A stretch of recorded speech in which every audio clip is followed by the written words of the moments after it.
Let's start with the news now. And researchers at the Kwame Nkrumah University of Science and Technology are calling for increased sensitization on the NHIS mobile premium payment in rural areas. This follows a research which found those residing in urban areas are more likely to pay the NHIS premium with their mobile phones. JoyNews medical correspondent Dr. Emanuela Echan-Oseitu speaks with the lead scientist in this study, Dr. Joseph Marfo, for Tech Thursday. I find it difficult to go there because when I think about the queue every day, I just find an excuse to stay in the house. All you need is your mobile phone and your NHIS number. Now, dial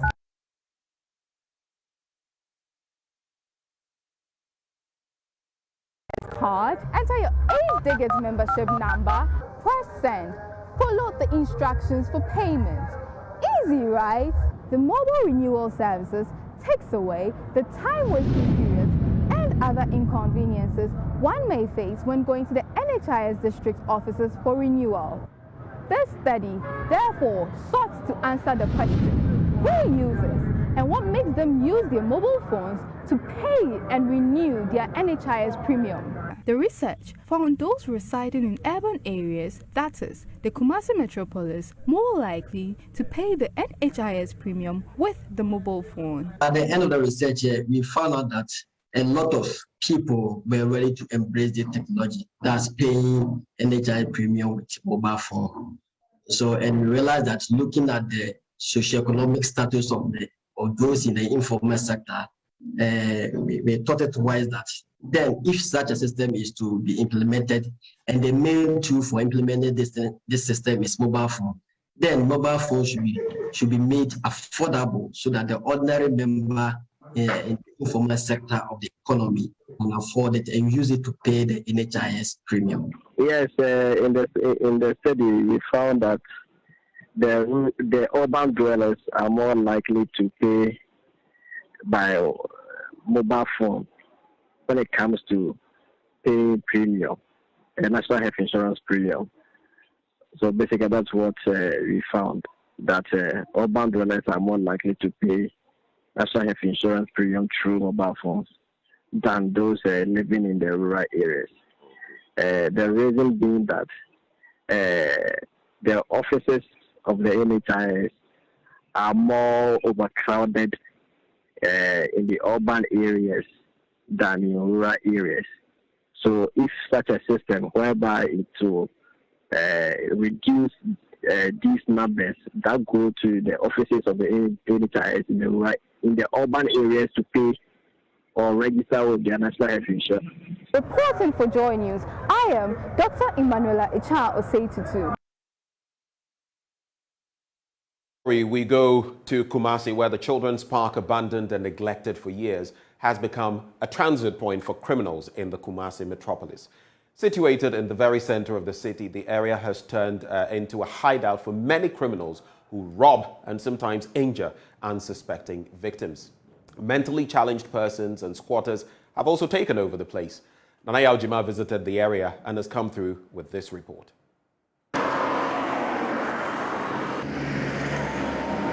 Established in the 90s, the Kumasi Children's Park, which also housed the Efia Kobi Ampim Library, served the recreational and educational needs of children in the metropolis. The installed play equipment and the green environment provided a conducive atmosphere for all who frequently visited the place. Richard Odame spoke about some fond memories. We used to play here when we were just kids. It had different play equipments for all. It was an interesting place where many children came to play. A river flows through the middle of the park with a shade of canopies of trees in the once well-managed green space. Benches beneath the shades offered relaxation for all, but the once beautifully furnished park has become a haven for criminals. Assembly member Daniel Otuo Echampon explains. Since 2005, the giant number Since 2005, we have left the place to rot. You find many people in here who are either drug addicts or persons we suspect to be armed robbers. They are mentally challenged people in here as well.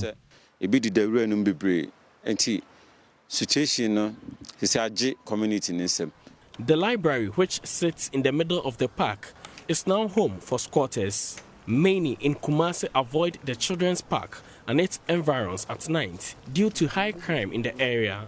The assembly member explains some robbery cases have resulted in killing of victims. At night, the place is very dark. It is very hard for security personnel to work here. Some persons we suspect to be armed robbers die here after they are injured in some of the activities. The mentally challenged and drug addicts also die here. It has become very difficult for us to manage the security situation here. Meanwhile, authorities say efforts are underway to find investors to revamp the park. Sam Pine is Chief Executive of Kumasi Metropolitan Assembly. I've contacted about 3 entities to look at what they can do for us. As I speak with you, I've had discussions with high-ranking officials in government, and even today, we're looking at meeting some people to give us designs and drawings to see a modern facility of an amusement park, an ICT center, a library, and possibly a case shop for that area so that we can revive it. And that's what is highly on the table. What we're looking at is the funding.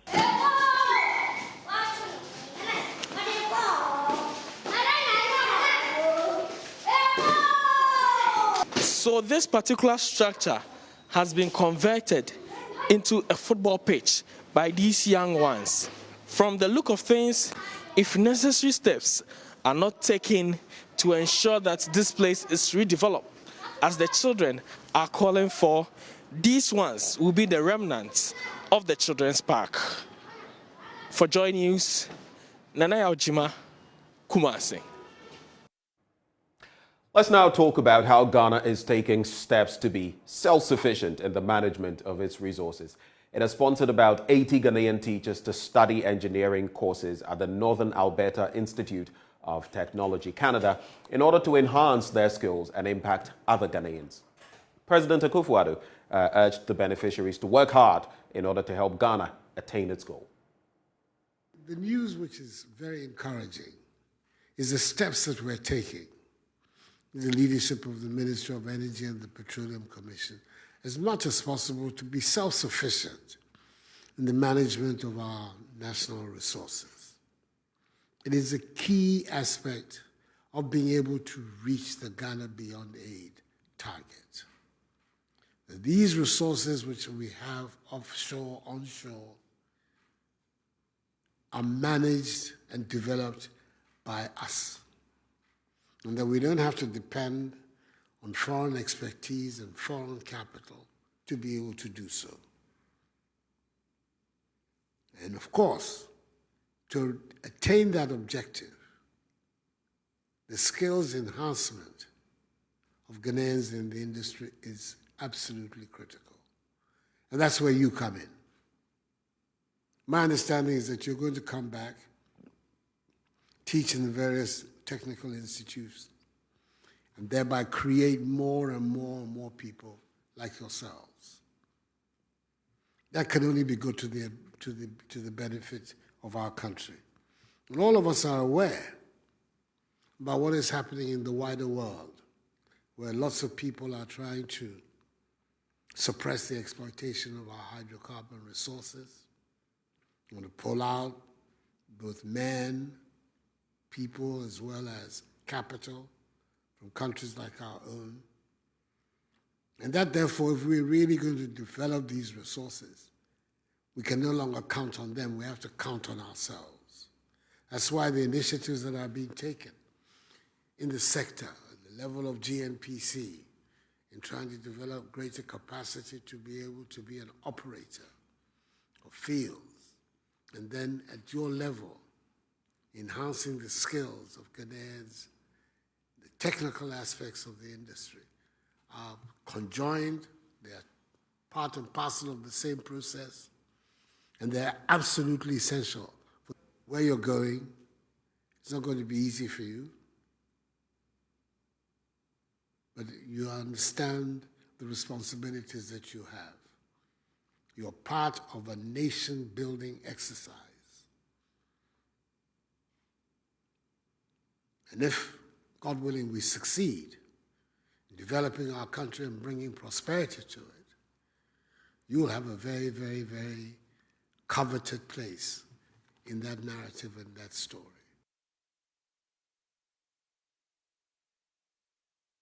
Municipal Assembly, under the leadership of Chief Executive Divine Bosson, has begun an exercise to open up the municipal capital and ensure an easy flow of traffic. The Assembly has commenced the demolition of houses constructed in areas demarcated for roads in about 4 suburbs in the municipal capital, Ho, to pave way for the construction of the roads. There is more in this report. All these ones, these buildings, are taking it,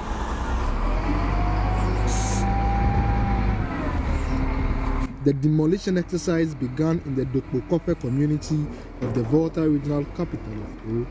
Houses that had road markings on them since 2007 were pulled down to make way for the construction of an access road that connects the School of Hygiene to the Ho Aflau Road. The access road would measure about 100 feet wide. The MCE, Divine Bosson, underscored the importance of an access road to the area which is fast developing. We have a major national asset here, a government school of hygiene.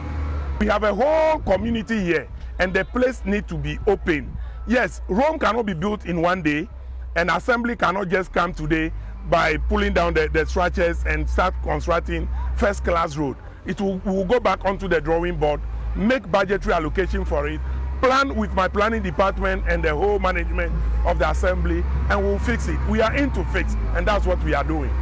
The demolition exercise would affect about 10 households. The affected residents argued that their grandfathers had settled here in Dokpokope since 1964, hence it has become their home. They have therefore appealed for resettlement since they have no means of reconstructing their households due to impoverished lifestyles.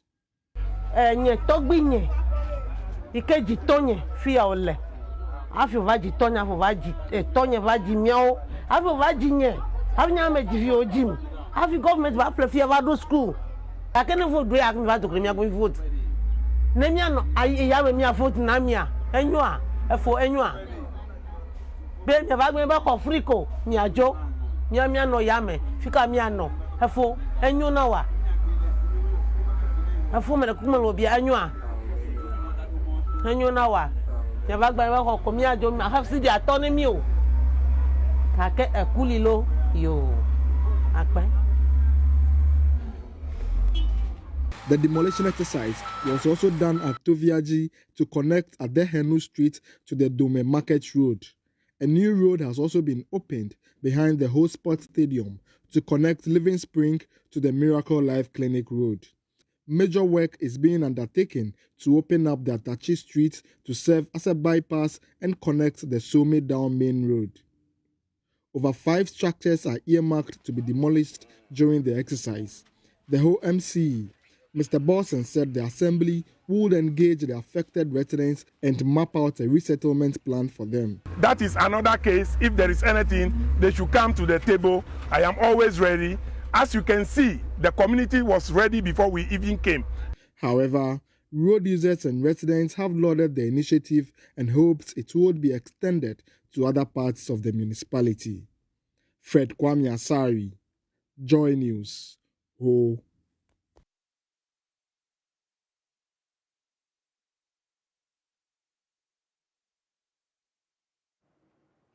Now, the Agbogbo Mafia of the Asogli State, Togbe Afede the 14th, has urged the young entrepreneurs to aspire for excellence in a bid to succeed in their endeavors. According to him, succeeding in the entrepreneurial world does not come easy, but with determination, perseverance, hard work, and humility, the desired objectives would be achieved. He was speaking at the maiden launch of the Heart of Gold Foundation in the Volta regional capital of Ho. The Heart of Gold Foundation aims at helping widows, the underprivileged and needy children. It would also undertake projects in women empowerment, education, health, and livelihood support. Christine Edemche Kuma is the Chief Executive Officer of the foundation. Okay, the Heart of Gold Foundation, it's an NGO founded this year to support the less privileged. And it's something that is going to be done from time to time. It's not necessarily going to be a program for just the less privileged. It could be for students in general, it could be for widows. Widows are not necessarily less privileged people in society, but you just consider them and then do something small for them. You get it? And the reason behind this foundation is basically giving back to my society. Why am I giving back to my society? 4 years ago, I came here and I came here, invited you all to support me at this same venue for my Grand Deba for Ghana's Most Beautiful 2017 at the Volta Rep, which none of you disappointed me. You came here, you gave me your massive support, and it was indeed like awesome. I enjoyed it. The love was just too much. In an inaugural address, Togbe Apede urged young entrepreneurs to remain resolute in achieving their objectives. You set your ambition and desire for excellence, and then you decide to work very hard in support of that desire. And it's not just the physical effort, but also that mental effort, that creativity. Those are what are needed to achieve objectives. So desire for excellence is very important. Hard work is very important. Willingness to think and to take initiative is very, very important. That perseverance is very important if this effort has to succeed. But in all things, also you need humility. Fred Kwame Asari, Joy News. Oh. It's a wrap for the AM News, but we have a lot coming your way as we dig into the newspapers and online portals in the course of the news review. We'll be joined by a policy analyst and vice president of Imani Africa, Selom Brantier. Stay for that one.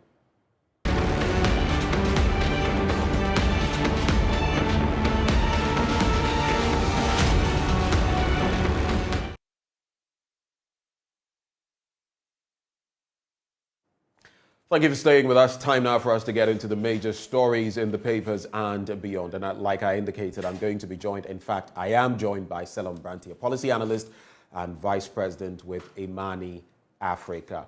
Let me just say a very good morning to you, Selom. I know you're hiding around here somewhere. Good morning, Selom. You would have to unmute so we can hear you. Oh, okay. I've unmuted. Great. It's good to hear from you. It's been a while, and I'm looking forward to a very exciting conversation. I know you have the Ghanaian Times and the Daily Statesman newspapers, but just to kickstart the conversation, I'd like us to look at something that the Ghana Statistical Service has been telling us. It has to do with the inflation rate that is from December 2020 to December 2021. It stood at 12.6%. And you know what that means? That means the cost of goods across the board when it comes to our food basket and beyond also appreciated. What is your quick take on that? 12.6% in terms of inflation. Good, bad?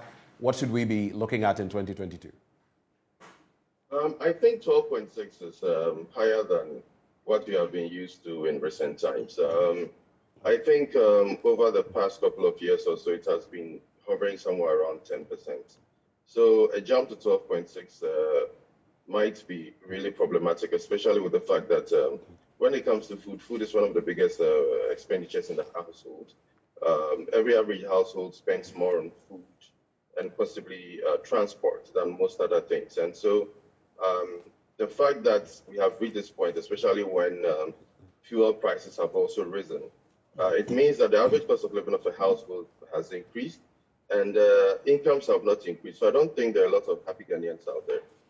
That is what this tells me right from the basic. And what it also means is that we are going to have a lot more people complaining about the cost of living, and this trend might probably spiral, or not spiral, but it will compound as the year goes, because this is just January, and a lot of indicators about how the year is going to be have not been fully looked at.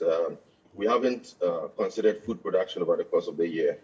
We also haven't considered many different things about the import, the rise of imports that's going to happen due to the fact that a lot of essential restrictions have been cut. I mean, what do you call the restricted pricing, the restricted costing of imports is being cut. So once all of these come into play, I think that it's going to even compound the problem as it is. How do you react then to, I mean, this feeds into it, the bit about rising prices of different commodities on the market. You purchase something today, next time you go, they tell you it's gone up by 50 pesos, 1 CD, 10 CDs, and all of that. Fuel prices are inching up, and many other things. I mean, and as a ripple effect, we've had the GPRTU and others acting, taking some time off. At a point recently, there was that threat by the Concerned Drivers Association of Ghana to also increase their fares by 40%. There's been talk about it, but what is your quick take on that right before we start with the daily graphic? There's going to be a lot of firefighting this year, and it's quite obvious that this is just the beginning. It's a baptism of fire if in the first 2 weeks we have universities going on strike, you have church drivers threatening to go on strike. I've had a lot of people tell me about rental prices going higher because of the cost of building materials. You're also having to think about the fact that food production hasn't been as high as we would have loved it to be, especially when you think about the fact that there are some places where there were mini droughts, and therefore it's going to affect food production. So all in all, it's going to be a very, very, very, very busy year for those who are managing the economy. And for those who are bearing the brunt of the pricing increases, there's also going to be a very busy year in terms of agitations, consultations with the public, as well as many different activities that people do when they are really peeved at the situation that's going on.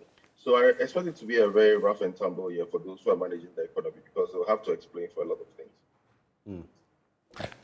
Let's do the Daily Graphic newspaper now, and some of the major stories here. Equipping students with 21st century skills, STEM project takes off.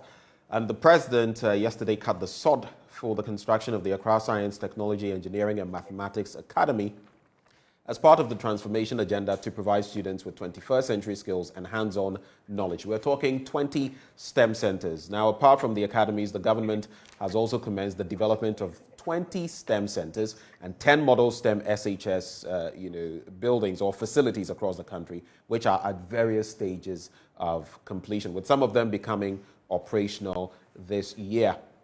Now, President Akufo-Addo has expressed worry over the fact that since 1987, education reforms in Ghana had provided a door of no return where high school students were boxed to career pathways and could not change their programs of study. So it's a holistic approach to sort of changing the way we've approached STEM education specifically and secondary education in general. There's also this bit about the ambulance service. Our services are free. That's according to the National Ambulance Service. And Selom, just hold your horses. I'll be picking your brains on some of the major stories I'm putting out there. So I'll go to page 16. It says, very quickly, let me just get to that page. So it says, the National Ambulance Service has assured the public that notwithstanding its operational challenges, and we know of the challenges, sometimes even getting fuel. We remember that recent incident where someone died because there was a demand for 600 CDs and no fuel to power the vehicle. It said the public perception, just a sec, Selim. It said the public perception that the NHIS demanded money or charged patrons for services rendered was not their policy. Finally, I just want to wrap so that we can digest all three of them. Accept 7% salary increment. Fair wages appeals to workers, that is the public workers. But I recall on Monday I was having an interaction with Professor Ransford Jampo or was it before? And he was making mention of the fact that how come Article 71 office holders are looking at about 70% in terms of their benefits from time to time, year on year, and the public servant must be taking a paltry 7%. So let's look at them. You're passionate about education, the STEM project, and then the bit about the National Ambulance Service. How do you react to those before we get to the 7% salary increment? Yeah, the STEM project sounds like a good idea. The fact that we are having or designating 28 of them spread across the country will probably decentralize the STEM education aspect of it. Right. But the issue that I have is, what about the large majority of SHS students out there, or secondary students out there that are still doing secondary education in science? One of the things that is very, very problematic is the fact that in a lot of SHSs, even the teachers who teach science are not trained well enough to teach it. Those who teach math are not trained enough to teach it. And they are one of the reasons why a lot of students do not do science. I quite remember even way back when I was writing my O-levels. One of the reasons why I did not progress in science was because there was a lack of science equipment for me to do some of my physics experiments, for example. And these problems persist till today. I wrote this about 28 years ago. But these problems still persist today. You have the situation where a lot of secondary schools do not have basic apparatus for simple experiments. How are we going to educate all of these based on theory and pamphlets? And then spend huge amounts of money building edifices supposed to teach only a small amount of these children when it comes to these STEM projects. So while these are very interesting in terms of the potential that they have, I believe that it should have been a more spread out approach to as many SHSs as possible to improve the capacity not only of the buildings or the edifices, but of the teachers themselves. A lot of people do not do advanced mathematics just because of the type or the mentality around how the teachers teach mathematics.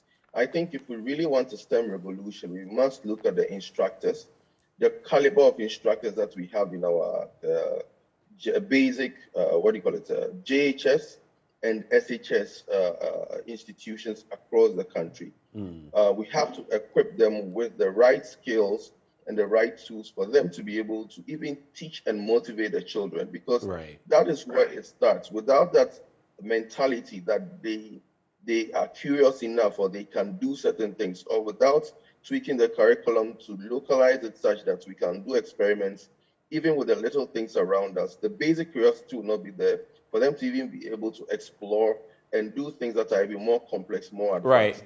Right. Yeah. So basically, it's not about putting up the edifices and stocking them with what you need. Basically, that can be done, but we also need the right approach to ensure that we can achieve the sort of returns that we want. But very quickly, on the bit about services being free, that is the National Ambulance Service. I'm sure you followed that story of a lady who lost her life in recent times on the back of an ambulance not having fuel, a request for 600 cedis, and all of that. What's your quick take on that? We seem to go back and forth between not having ambulances at all, having ambulances having no fuel, having ambulances without the logistics. What's your quick take? So if I quite remember, the ambulances were procured by the Ministry for Special Initiatives or something like that, which doesn't exist anymore. So right there shows a priority gap, or an administrative gap. Are the ambulances under the Ghana Health Service, under the Ministry of Health, or under which state institution? That is one. If we're able to diagnose that, then the second thing is, who is responsible for funding these ambulances, and what budgetary allocations have been made at the district level? Because I know that these ambulances were supposed to be at the constituency level, but constituency levels do not have the right administrative oversight to handle ambulances. So if they have been handed over to districts or whatever jurisdictions the Ghana Health Service operates under, have there been provisions enough to fund these ambulances in terms of their basic operations, which includes car maintenance, which includes fuel, which includes even paying the drivers, for example? Once we get that, then we'll be able to get to the root cause of the problem and understand why ambulances are also asking for money before they move. I believe that it's not just because of the fact that they were being recalcitrant or wicked. That could be one of the reasons, but also probably because they do not even have the right oversight or supervision to be able to execute their job properly in terms of being funded to even move from point A to point B. So whose responsibility is it? And that the buck and that was the exact question I was about to pose. So whose responsibility is that if even those operating the ambulances can't do what they are there to do, then what exactly is happening? I think the ambulances are supposed to serve the purposes of the Ghana Health Service or the hospital authority. So I think they should be subsumed under either the regional hospitals or the district hospitals that exist in the districts, so that then they can be supervised directly and then run. I do not know the hierarchy of the Ghana Health Service when it comes to that, or the Ghana Ambulance Service, whether it's an independent service or on its own. But these are the major things that really matter. We have to know, there has to be transparency about who manages the ambulance service, and then we can put the blame squarely on them, because they are the ones who are responsible for the drivers' attitudes, reactions, and whether there's even enough fuel for the cars to move.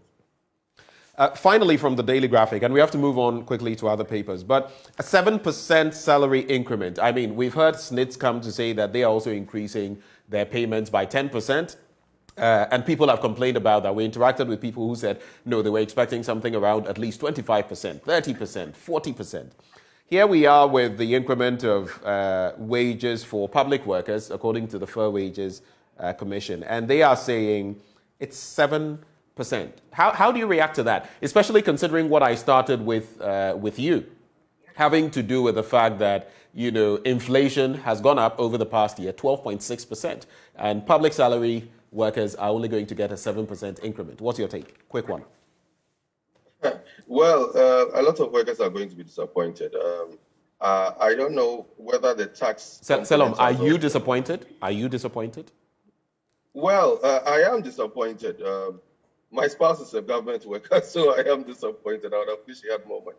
But then the thing about it is, in the larger scheme of things, my issue is, what is the long-term plan that the Fair Wages and Salaries Commission is looking at in terms of remuneration of government workers, for example? We have to really understand what their short-term, medium-term, and long-term goals are, and how these are going to be pegged against things like inflation, etc., to be able to assure workers that over a long period of time, you should be expecting that this is the trend which your salaries are going to rise or fall, or this is the trend which your remuneration is going to be like. The government has a very huge wage bill in different aspects of the public and civil service. And arbitrary increases, for example, will be very difficult for them to maintain because of the constraints on the budget. However, we also have to understand that people are spending a lot of their productive life actually helping the government to achieve its goals and ends in terms of what it needs to do. I believe that this is the time that the Fair Wages and Salaries Commission will probably have to be very fair and describe or be able to outline a plan and say that this is what we are going to do. And I believe that incentives that can be given to workers should go beyond just pay increments, marginal pay increments, to look at things like incentives for housing, for different special types of loans, etc. Because even as we have it now, the banking system is such that it's very difficult to get very simple loans to do anything. And these are the things that I believe will assuage or help government workers where they would need quick monies for certain things that are very important, like rentals, maybe purchasing vehicles, paying school fees for their children and their wards in school, etc. Those things are all rising very high, and 7% increments in pay or monthly salaries would not go anywhere to help. So I think we should begin to look at more creative ways of designing the paycheck for workers, which will include some very good credit facilities and things like that. That will help them in their individual aspects of life, because now those things actually take up a chunk of their pay. So you have rentals taking maybe about 4 months' salary. school fees taking another 2 or 3 months' salary. And then you have very little disposable income for which they can use for any other activity they really wanted to. Right. And this is not fair on the ordinary Ghanaian, yes. It isn't fair on the ordinary Ghanaian. Let's go to the Daily Guide newspaper. And some of the stories there from the international front: Prince Andrew to face sexual abuse trial in the US. And a judge has actually rejected a bid by Britain's Prince Andrew to dismiss a lawsuit brought against him by a victim of Jeffrey Epstein's sex trafficking ring. The BBC has been, putting out that story a lot. And then Biden pushes overhaul of US election laws. But let's look at the major ones. Fresh Boku clashes leave 3 dead. Susu appears in court, trial adjourned. Teen robbers wanted in another case at Brekum. And this one that I just want your brief take on, Selom. Clamp down on bad boy churches, says Cardinal Turkson, Apia Turkson, Peter Cardinal Apia Turkson. And he's been talking about a number of things in recent times. First of all, that he's not resigned. He was just going through a process to alert the pontiff or the pope that his tenure in his current capacity was ending. That's a different story. But this one about clamping down on bad boy churches, he has spoken, and I'm quoting him here. He says, true prophecy cannot happen without the very sincere relationship with God. When we talk about prophecy, we're talking about God making his thoughts and ideas known through people who become his children for humanity. Adding, prophecies come for the well-being of the people by making to them the pathways of God, but essentially to walk in the knowledge of God. Prophecy is not a simple prediction of the future. How do you react to the latest developments when it comes to IGP Dr. Dampare and his warning, his message of caution to pastors and how they have reacted? Some are still saying that they are being muzzled. What is your honest opinion on that? Maybe in just about a minute on that one. This prophecy thing is a very, very weird thing. Over the course of the generations of Ghana, we've never had people giving prophecies as much as they do today. And I don't think it's because suddenly God has opened the eyes of every Ghanaian or lots of Ghanaians on the future. I think it's just because people have juxtaposed the need for clairvoyance or the need for, having CS or things like that, which used to be what we call juju men. And a lot of these people have just rebranded and used the Bible as a masquerade for some of the things that used to be done. You're suggesting some of these people are just maybe fetish, juju men who have translated or transported themselves and wielding a Bible, and they now call themselves pastors? I would say that a lot of them are confidence tricksters or fake clairvoyants. That's the word I'll probably use. Because I cannot box them into one sort of religious practice or the other. Right. And what they do is of so many different things, a mishmash of so many different things that really it's not very clear to anybody who's a true Christian. And what is happening is that they are really destroying the moral anchor of the nation by making people think that without any kind of hard work, they can just jump and get solutions.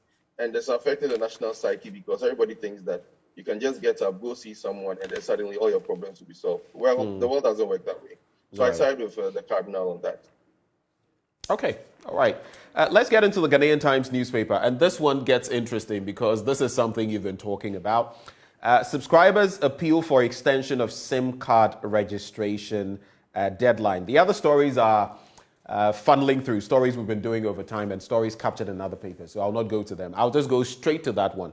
Subscribers appeal for extension of SIM card registration deadline. What is your initial take on that specific bit? Plus, I'll get into it further because I know in recent times you've had your own scuffles on social media when it comes to this particular issue. But do you think we need an extension, looking at the long queues we've seen? It's an absolute no-brainer that we need an extension because this was a poorly planned event or project. And you cannot run a project that has 42 million people. Even the mathematics. Just to set the record straight, Selo, pardon my interjection. Are you saying, because this is subscribers appealing, those people, the Ghanaians who are appealing for the fact that they want an extension. Is that the call for the extension? Is that the no-brainer, or is the no-brainer the fact that we are even having this exercise? The no-brainer is the fact that we are not even considering that there should be an extension of this exercise. Okay. For anybody who is owning a project like this and seeing the grand failure of aspects of it, it is very clear that it's been a huge inconvenience on the population, on their productive life. It's been a huge inconvenience on the telcos.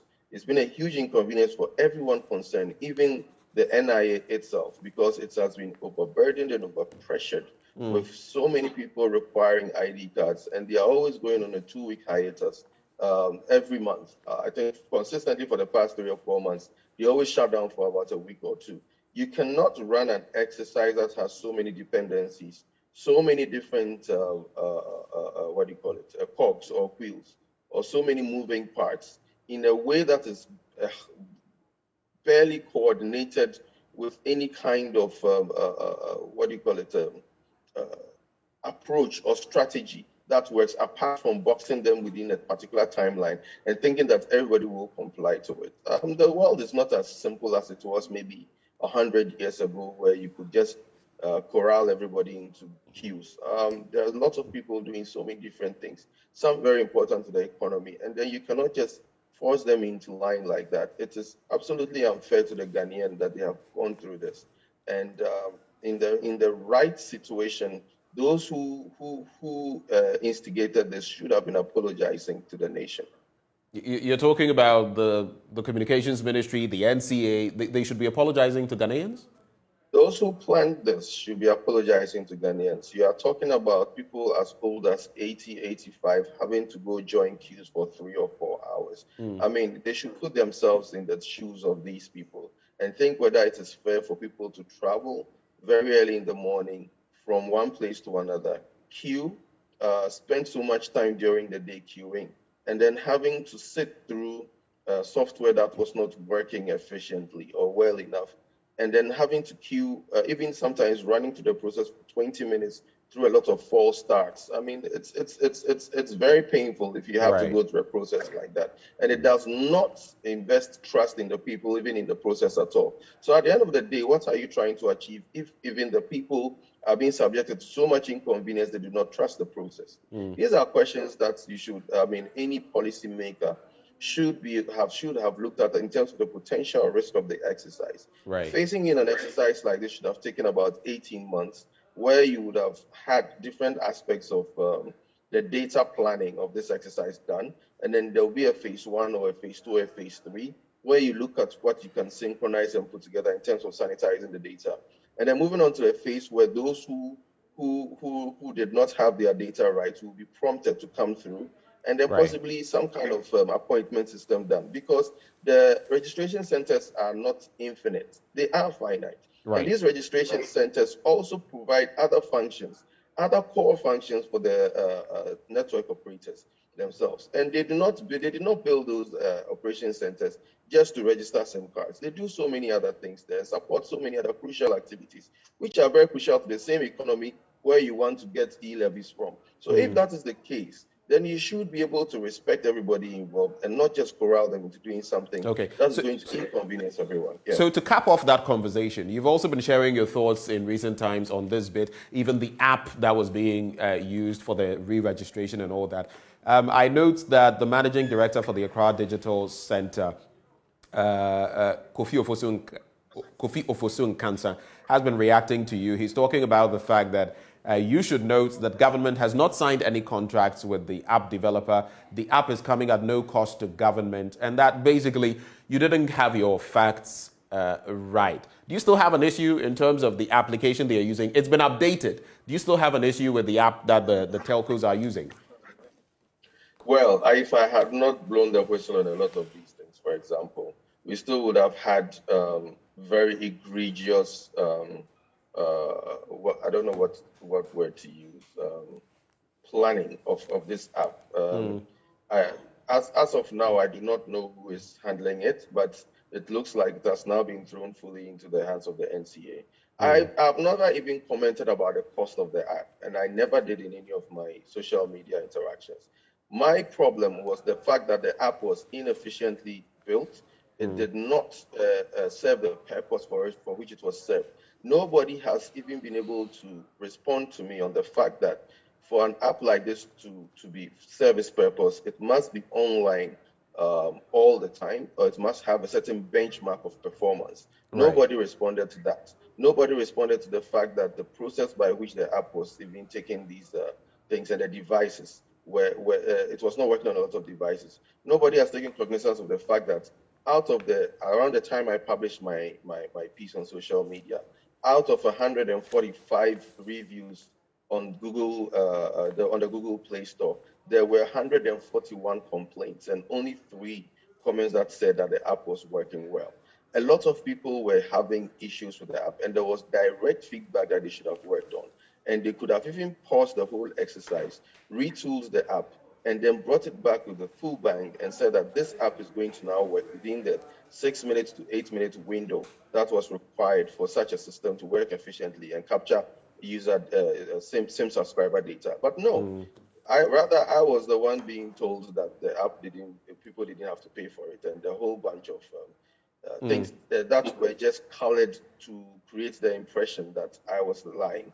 But you see, I don't really care about that. What I do care about and what I am focused on is the fact that now they are really going to accelerate the remedial measures to ensure that the app delivers as it's supposed to deliver. Right. And if I were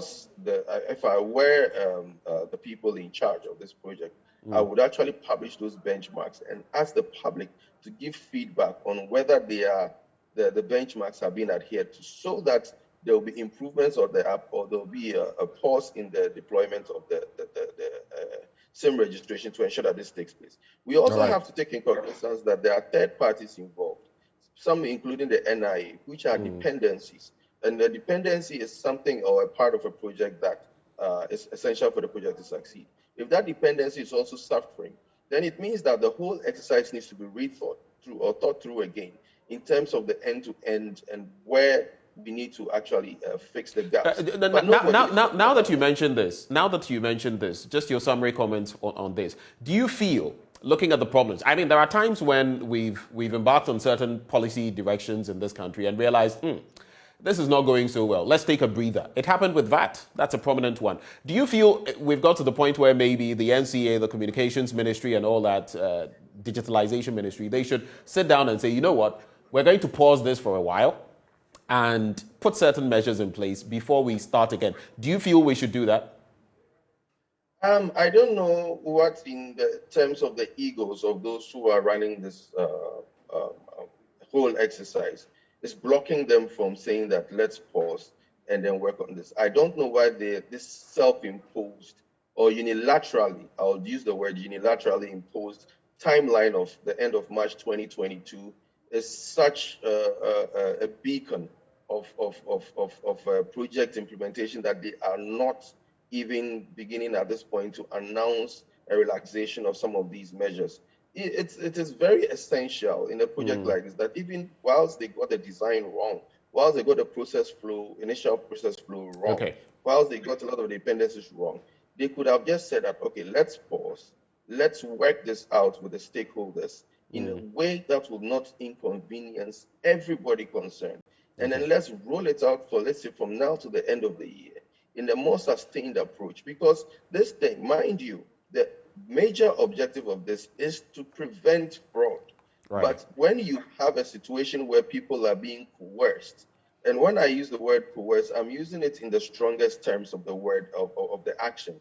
When people are being coerced to do something like this, what they would do is that they would find shortcuts and they would find flaws in the process, and they would try to circumvent certain aspects of the process to the extent that the same data that we say we are trying to gather, we would have shortfalls in the quality of data gathered, and then that would then beat the eventual overall objective of this exercise, which is to prevent fraud.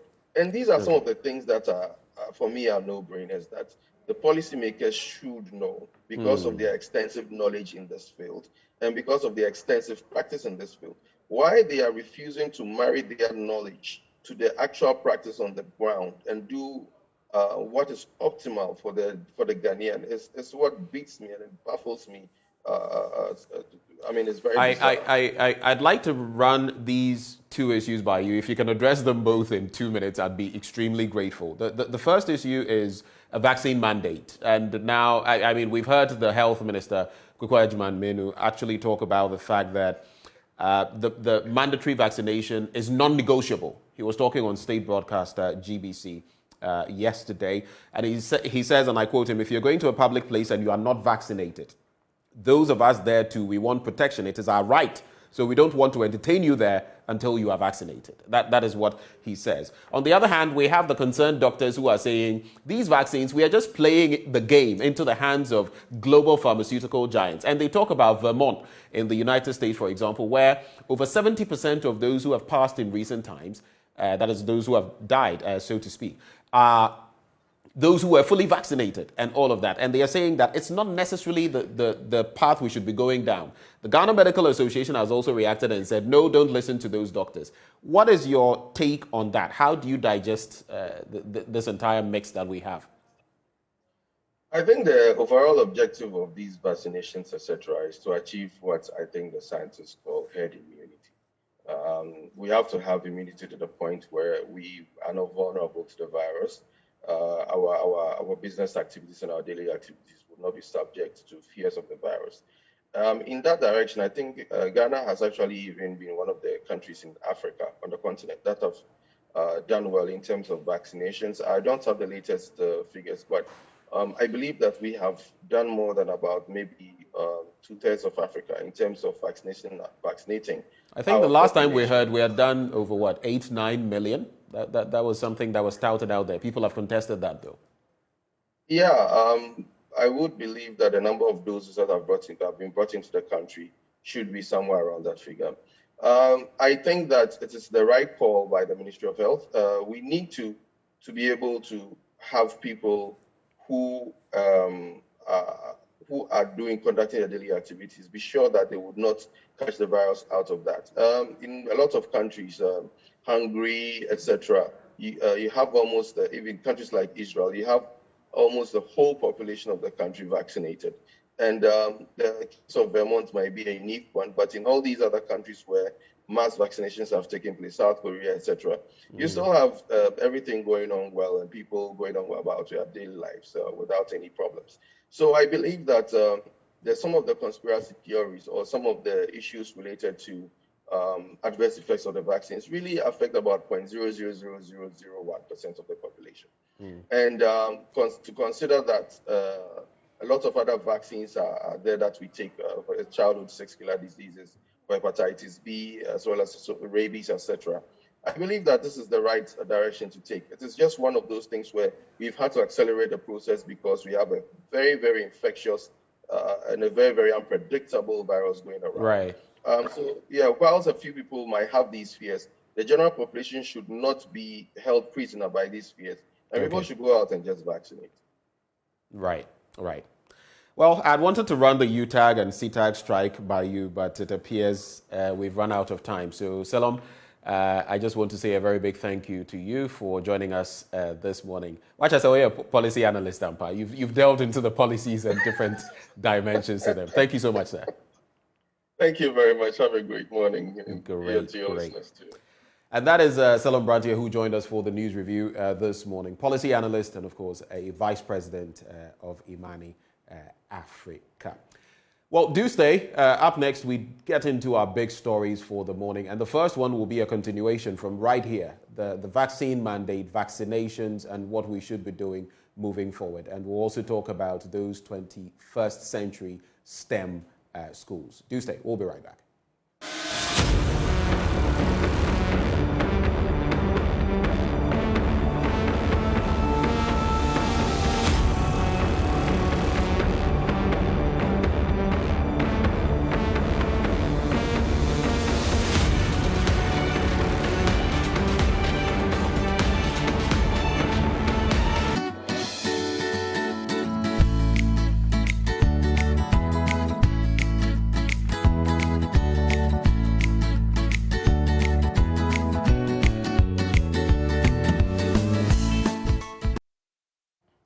Well, it is the day that Ghana builds up to its second game in the African Cup of Nations, and President of the Ghana FA, Keto Kreku, tells us that the Black Stars have recovered from that 1-0 loss to Morocco, and they're in better shape to defeat Gabon on Friday. And also, we'll be talking about Giannis Sikazue. He made some of the horrendous decisions as became the center stage of conversations both on social media and traditional media, with a decision to end a game involving Tunisia and Mali before the game ran out. Well, we spoke to referee, instructor and assessor Alex Kote to give us an idea about what probably transpired. We have got these and many more with me, Muftau Nabila Abla, here on AM Sports.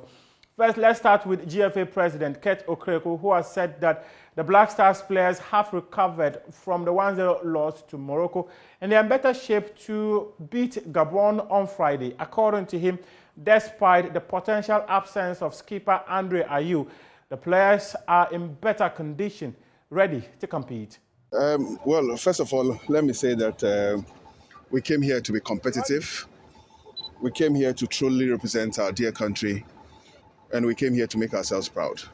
And we knew that we had to play 3 games to make it to the next level, okay? We played a very tough game against Morocco. I thought we were very structured, we were very disciplined. Unfortunately, I mean, that ball found its way into the net. But the team has recovered ever since. Training sessions has been very, very good. I mean, you saw today's training sessions, which sends a clear signal about the readiness of the boys to come back to winning ways. And I'm extremely positive about our game against the Gabonese on Friday. I think that the boys have recovered well. They'll be very, very competitive. And I respectfully ask Ghanaians to throw our support behind the squad. This is a team that is made up of predominantly young players. We have 17 debutants at the AFCON. And that tells you clearly that the future of our national team is very, very bright. If they can be that competitive at this level with 17 debutants, it should give us hope for our future. But our future starts from now, and we have to be competitive and win against Gabon and win against Comoros. And I'm very positive about the outcomes of the 2 games. I was not happy with the result, but I'm happy at the way the team turned out, okay, very disciplined. Don't forget that Morocco are a very disciplined side. They are one of the toughest sides on the African continent. Now, I believe that the boys have had a good time to recover properly, physically. As you speak now, the captain of the side you saw today was not here because he's still in pain. But I believe that the Tenkra team have met over time. They've reviewed the games. They've seen the Gabonese. And we are in a better position to go forward. I believe that, again, the team will be very, very competitive in the game against the Gabonese, and we should win. Okay. Let's do Ghana Premier League news now. And Accra Hearts of Oak outstanding league game against Midiama SC came to an end with the Mauve and Yellows walking away with all maximum points, courtesy of former Hearts of Oak's defender Vincent Atinga converting a penalty kick after Ahmed Toure was fouled in the box. Still being edged on. Chance for Ahmed Toure, brought down in the box, and it's a penalty. And here, Atchison burst through the Hearts of Oak midfield without pace, and Atinga goes by the side, 1, 2, 3. Easy does it. Brilliant. Amazing. Couldn't even make a move, and this is the kind of confidence you expect to see from your penalty takers and Atinga. And that's the end of the match. Referee Kenny Paddy brings it all to an end. Well, in the opinion of Hearts of Oak head coach Samuel Boadu, the referee aided the win of Midiama SC. No, that didn't.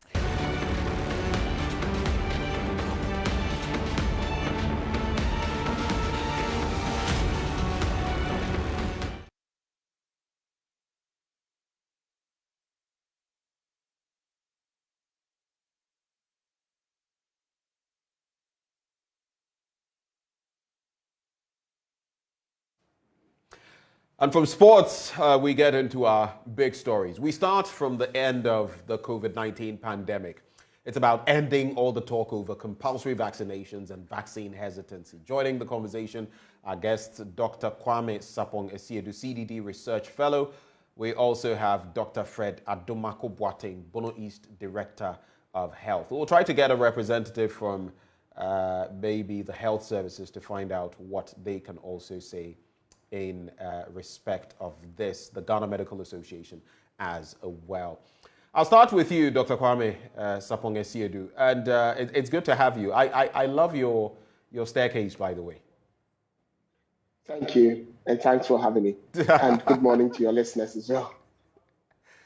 Okay, so to kickstart the conversation, we've spoken about a fourth wave that we are supposedly riding. Looking at the recent figures that we have seen, Dr. Sapong-Esiedu, we've seen a downward, a spiral, if you like, of the COVID-19 numbers. Do you think this is indication or indicative of the fact that we are out of the woods, we are getting out of this fourth wave? Has it come to an end? Well, thanks. Two things are happening. The first is that this is the highest wave we've had by far since COVID-19 came to Ghana. Right. That's the first thing.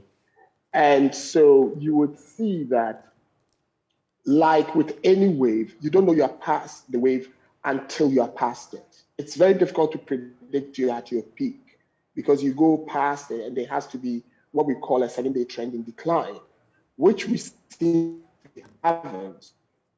I would say we have gone past the peak on that basis and that we are on the climb. But that's just one thing. The second thing is how COVID-19 behaved, called the day 10 indicator. Because when you get to day 10, one of two things will happen. Most people will get well and be out of the woods. For others, that's when the decline starts. So they'll start getting more seriously ill. Then there could be hospitalization. Then there could be severe disease. There could be critical disease. And unfortunately, there could be mortalities. So we are in that second phase where, though we are on a decline, we are not out of the woods yet, because whatever we did at Christmas, we cannot stop. And that was the position I was making. Those cases would have to travel through the trajectory of what we call the COVID cycle. Right. So for the 75% who are mildly symptomatic to ride the wave and become non-infectious, for the remaining the wave of a proportion critically ill, a proportion being hospitalized, a proportion unfortunately passing away. That is the wave we need to observe properly. And if anyone has observed, January we had close to 90 deaths, which was indicative of that. December, we had close to 90 deaths, which was indicative of that. In January, the deaths have continued, though people are not actually looking at the data as much as journalists looked at it in the past. That tells you that this phase is not over. Well, the phase is not over. Dr. Adomako-Boateng, I don't know what your take is on that. Do we find ourselves in a good place currently when it comes to COVID-19 and combating it? In other words, have we successfully ridden this wave? I think I agree with Kwame. It's still early days yet. And it's our behavior that will really tell us whether we are going to be out. You know, you can have a lot of waves within the bigger waves. So that is one in terms of transmission. Then secondly, you know, as he said, we still have some patients who had severe and critical disease in the hospital. So though maybe the rate at which we are going to get new cases is going to decline, we should remind ourselves that we still have these severe and critical cases in the hospitals, and that is the challenge for COVID. And it's likely that maybe the morbidity is still not over yet. But we cannot say we are still out. We have to give ourselves some time before we can really come to that conclusion. Where would you say we find ourselves, the actual figures when it comes to vaccination, the numbers and all of that. I don't know whether from where you sit you have the national picture, because different numbers have been bandied about and some people are becoming concerned about whether the numbers we are touting are actually what we have. How much do you know about that you can share with us? If you come to Blue East, I can speak to the data that we have in Blue East. You know, the eligible population that are due for vaccines is 730,700. Right. This population, we need to be vaccinated. And out of this number, 352,133 has gotten at least one dose. At least one dose. And out of this, about 90,000 have gotten at least 2 doses. So it means that if you are talking about those who are fully vaccinated in Bono East, we are about 12%. And those of us who have gotten at least one dose, we are about 35% in Bono East. So that is where we stand in terms of vaccination status for Bono East. Right. So an interesting picture you paint there. Do you feel we've got to the point, since the waves keep coming, and we've seen these waves not just in Ghana, but in other parts of the world? In fact, in the West, we have European countries still struggling. The UK is still in the midst of that final wave of COVID-19, or the latest wave, I should say. We've had Israel, which still has one of the largest chunks of its population vaccinated, grappling with the same, to the point where in recent times we've had to even ban travelers from there. But do you feel we've got to the point, on the back of all of these developments, of having booster shots being made available? Even, I know we've not captured the entire population when it comes to first or second vaccinations, but do you feel we've got to the point where even those who got vaccinated very early should be getting booster shots? What's your quick take on that, Doc? So basically, what we still have to look at the data for. I mean, that's what we can use to make definite points in these discussions. And normally, I think when you are talking about booster, you are looking at a lot of parameters. You are looking at who are getting the disease, right? And what is the severity in those who are getting the disease, and other indicators will help you to. But you know that where we are now, even we are struggling with people get to 1, 2. So the booster will come, but be as it is. I think extensive work has been done, and we can look at what is happening in the other countries. You know that now a lot of health workers are getting sick, right? And though we had our vaccines, I mean, if you look at in terms of the segments of the population, right, those who are among the vaccinated, health workers are among, and so you still have some breakthrough infections among health workers with COVID-19. Therefore, I think if you are thinking of who to give the booster, I mean, it's clear. If you come to Bunes, for the current wave that we are having, we had 4 deaths.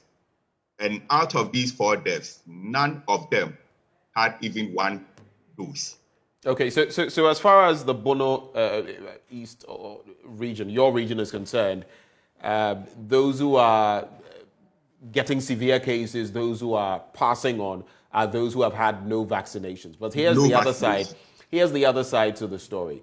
Across the world, we've also had, and here we don't have the statistics yet, but we've had people who have had both shots who are still succumbing to the disease. In fact, some are saying that they are the ones who are driving the disease, because they may not have the severe effects, but they can get it, they pass it on, and then other people also have severe effects, which is why I was talking about a booster. Not because I don't appreciate the fact that most people have not even got the first jab or the second jab, but the fact that people who have even got the 2 are still succumbing to some of the latest mutations of the virus, and whether we should be considering in a more holistic manner getting boosters even ahead of fully vaccinating people with the second shot. Yeah, I think the Ghana Health Service leadership and the Ministry of Health, they are looking at the data and then they will come to that point. But what I would say is that even if you look at us who have gotten the 2 doses and still having breakthrough infection in Bono East, right, I can say that none of the health workers have come down with a severe or critical form of the disease. Right. As for Bono East, we are collating data as to who is being infected, health worker across. We can confidently say that none of the health workers have come down with severe or critical disease. Okay. Nevertheless, we still have the infection, and you see the disability that comes with the infection. Right. Therefore, we can make a point, and you know that we will also have to take care of other people who are maybe the pregnant women, the children. So we have a point in making that at least we should get the boost. But I think the leadership of the service and the Ministry of Health are thinking about as to the way forward in terms of the booster. But I think the data for us, we have that. I mean, there's the need for health workers to get booster. Not only that, the security officers and others, because of the nature of work that they do. Right. And mind you, if a health worker gets the infection, looking at the isolation days, if you have about, let's say, 30% or 40% of your workforce sick, and they are supposed to take some days off, you know what will happen, the long-term implications. So these are all the other things that you have to take into consideration in making a point for either people who have to get booster and others. Then the other measures that should also be taken in. Do hold right there for me, Dr. Sapoyesiadu. So I'd like to find out from you what your quick take is on this bit about boosters. In Europe, for example, the European Union has been talking about the fact that, yes, some people have already got booster shots. Others are in the process of thinking of getting second booster shots, which would mean that they've taken 4 doses, 2 original doses, then a booster shot, and some are thinking of having further booster shots. But on the other side, while they say this is good, some have also suggested that we can't keep getting the booster shots. They are saying it would weaken our overall immunity. While there are others who are also saying that looking at how the virus is constantly mutating, we may be on a path of perpetual booster shots, shot after shot after shot, depending on how the person reacts, depending on time and all of that. How do you appreciate all of this in the Ghanaian context? Thank you. I want to look at this from a number of points. The first thing you've talked about is the booster shot. The first question I ask is, why do we vaccinate in the first place? And we vaccinate for a number of reasons. Key amongst them is to stop mortality. That's the main thing. You don't want people to die. Then the next thing is to stop hospitalization, because if you can block hospitalization, then you don't go through severe disease, critical disease, and death. And if you can do that, then the next thing is to stop infection and finally to stop transmission. Vaccines cannot do all these things at the same level of efficacy. So if you look at what Fred was saying, you'd realize that the global data is clear. Amongst doubly vaccinated people, risk of mortality is decreased by 97 to 98%. Right. Risk of hospitalization is decreased by 95%. Risk of infection is decreased by 67%. And that is where the bone of contention is coming from. I'll go to the boosters. The bone of contention is coming from many, and part of what you asked, Fred, was that those who've had 2 doses are the ones who are driving the infection. It's coming from the fact that why are people who are doubly vaccinated getting infected? The truth of the matter is that globally, if you look at all vaccines, and I'll make analogies here, one of the vaccines that has been widely used is the flu vaccine worldwide. Right. After the Spanish flu. The ability of that vaccine to prevent transmission is 40 to 45% in some years. But it has been in use, and we know how much it has benefited humankind from preventing mortality. So no one in the southern or western hemisphere gets a flu jab thinking, I am not going to get flu.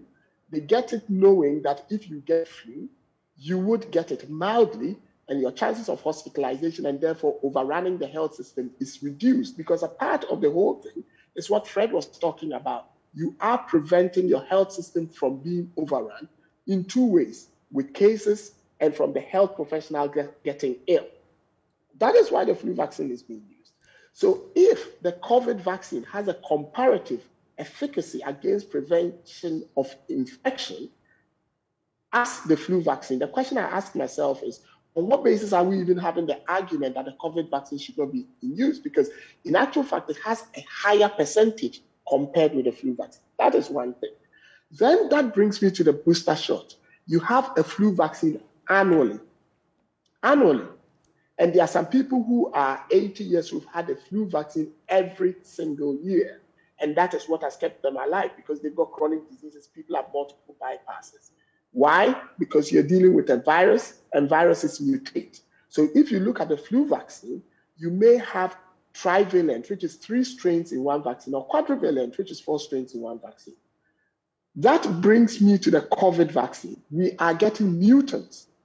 The advantage we've had is that the mutation of this virus has gone through a trajectory where the dominant mutant strain tends to technically wipe out all the other strains, which doesn't normally happen with the flu vaccines. And that's why you have 3 or 4 strains in there.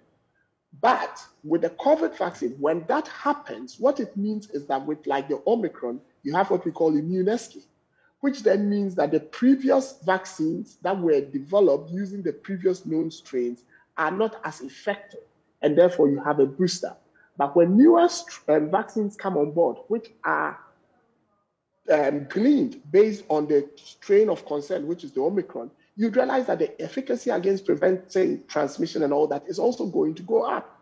That is why with the flu vaccine, you realize that the strains change every 6 months, because they look at the predominant strain in the southern hemisphere to develop the northern hemisphere vaccine, and then 6 months later do the same for the other hemisphere.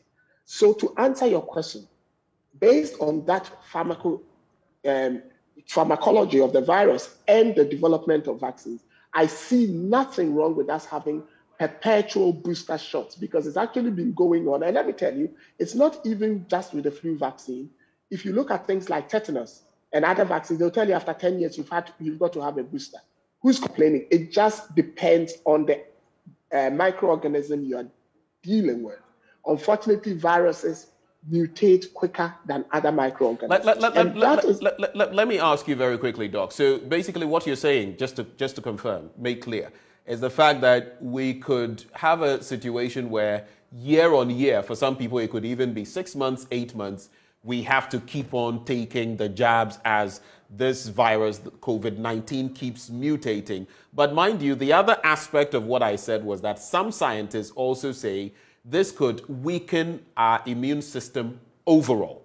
And I'll be citing something I just got from the UK Health Security Agency. But so those two bits, are you saying that we could get to the point where year on year we have to take this? And what could be the implications for our immunity generally against even other diseases? And that's why I make parallels here. You realize that with the flu vaccine, at the height of the Spanish flu, there was global vaccination when the flu vaccine was developed. Now, by and large, you don't have flu vaccinations in places like Africa. And when you even go into Europe, it's the at-risk population. I see a situation where when vaccine coverage globally increases and more people have had 2 jabs and plus a booster, the likelihood of wanting to have repeated boosters in the not at-risk population decreases, similar to the flu vaccinations, and just protecting the at-risk population. Why? Because their immune system doesn't have the capability of maintaining even what we call the T4 and B4 recognition systems, which allows the body to identify the virus once you've had it before. And that is why, if you listen to some people in the WHO and others, they're saying that one of the problems we are having with the mutations is because there's low vaccine coverages in parts of places like Africa.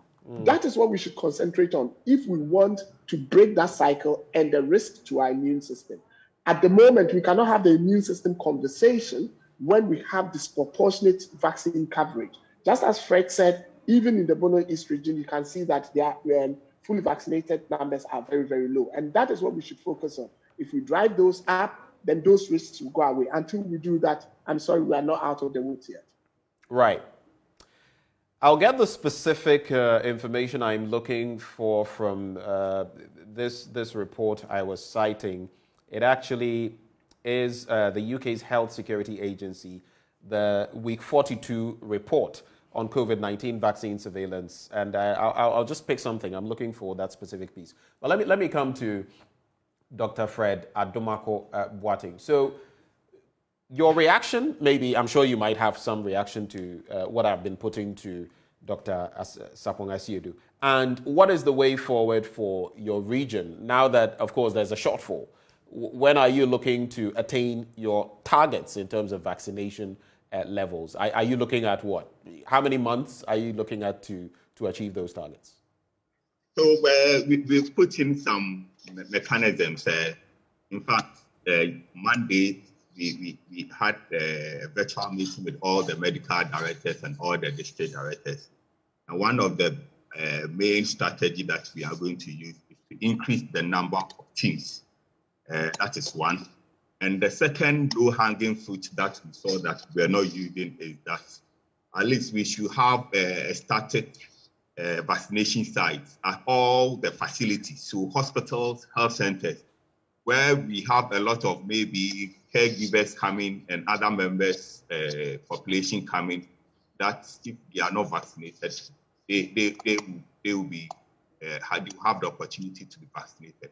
These are the two key main strategies that we are thinking that we'll be able to capture a lot of them. And then also to have stations at the marketplaces, lorry stations, to be able to give to people those who are not. We believe that the problem is really the access to the vaccines, because a lot of people wake up early in the morning to go to their workplaces, to go to the market farm. So if we don't have strategies to get them, it will seem that people really do not want the vaccine. That's not actually the case, because they don't have the access. So these are the main strategies that we are going to do. The other thing that we also saw, together with what we are doing, is that still the enforcement is a challenge. We are not saying that the vaccines do not kill the virus. So you should have a way that you also prevent people from also getting it. And that's what we will also state, that the try and tested methods, adherence to the COVID protocols are still key in breaking the transmission. If you notice, I mean, in all countries that have even the coverage very high, if you lose guard in terms of adhering to some of the protocols, then it means that you are going to create the environment for the ability to spread the virus. And I have to state that, look, we are in early days yet. Remember with the yellow fever, every 10 years, I think you were supposed to get one. But now the policy is that once you have gotten one, it's okay. So these are the things that we should look at when we are discussing these issues. More importantly, the morbidity issues. You have a lot of people getting sick and not coming to the facility. What do you do for that? The sheer numbers, and I think Kwame has alluded to some of these things. So we still have to discuss. And I think one critical thing that we should look at is our data, national data, regional data, even district data, and so that we can put some of these in context and discuss as to what we are having over here. So these are some of the things that we will do. Thank you. I just want to avert your mind, and I'm sure you followed that development where some of your colleagues, the concerned doctors of Ghana, have said that this entire vaccination drive is not based on reality. Pharmaceutical companies, big ones across the world, multinationals are milking the system. And what do we have to show? It is the protocols that are keeping us, basically washing our hands, not touching our face, wearing masks, though some people have specific problems with that. And the pot of protocols we've been following, not necessarily vaccinations. Those are not going to serve our purpose, especially as we have to expend so much to get these vaccines.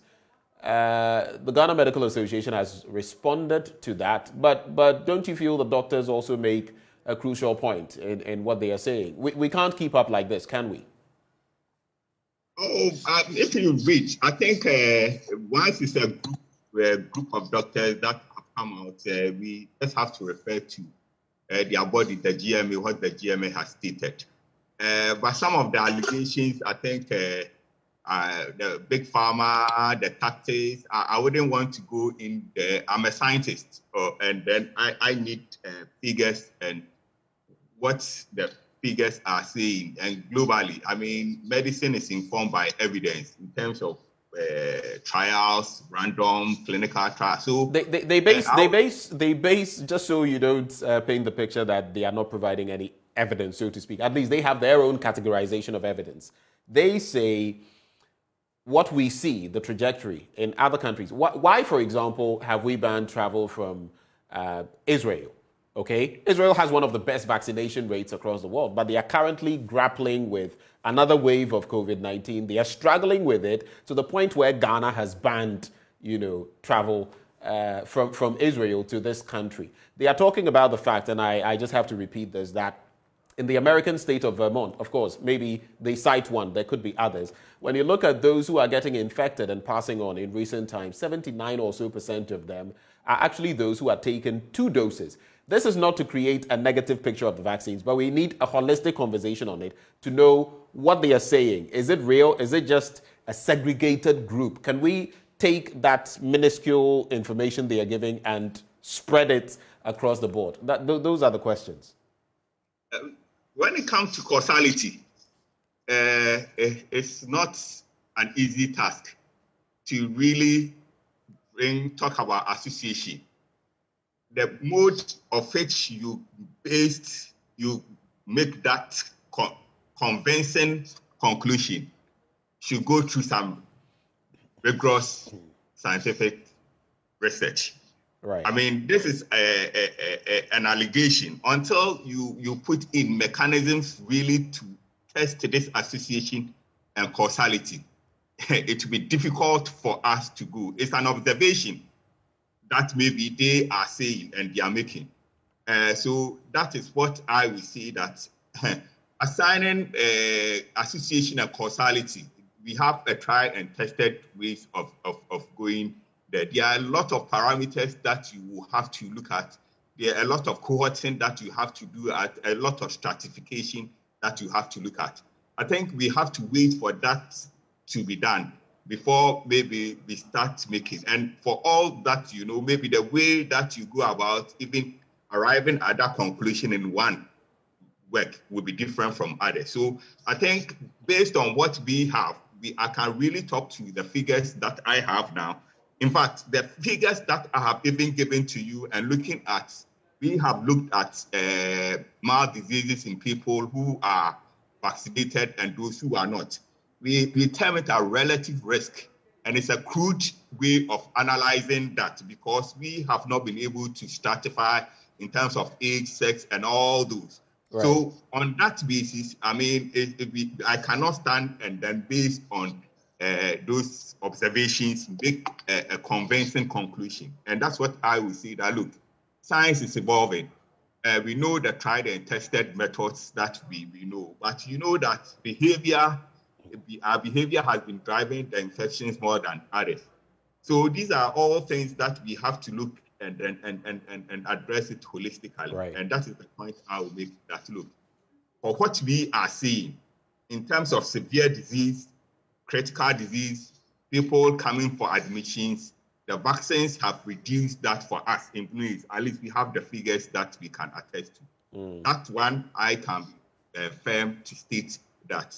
So that is what I will add in that section. Okay. Let me come to you, Kwame. On that same beat, there appears to be this suggestion, before I go to the bit about medication, there appears to be this suggestion from that report I was citing a short while ago, in terms of week 42 of the COVID-19 vaccine surveillance, which seems to suggest that maybe those who have been doubly vaccinated may lose some of their natural immunity, okay? And I was trying to get the specific page to read out for you. But what would that be indicative of when it comes to COVID-19 if over time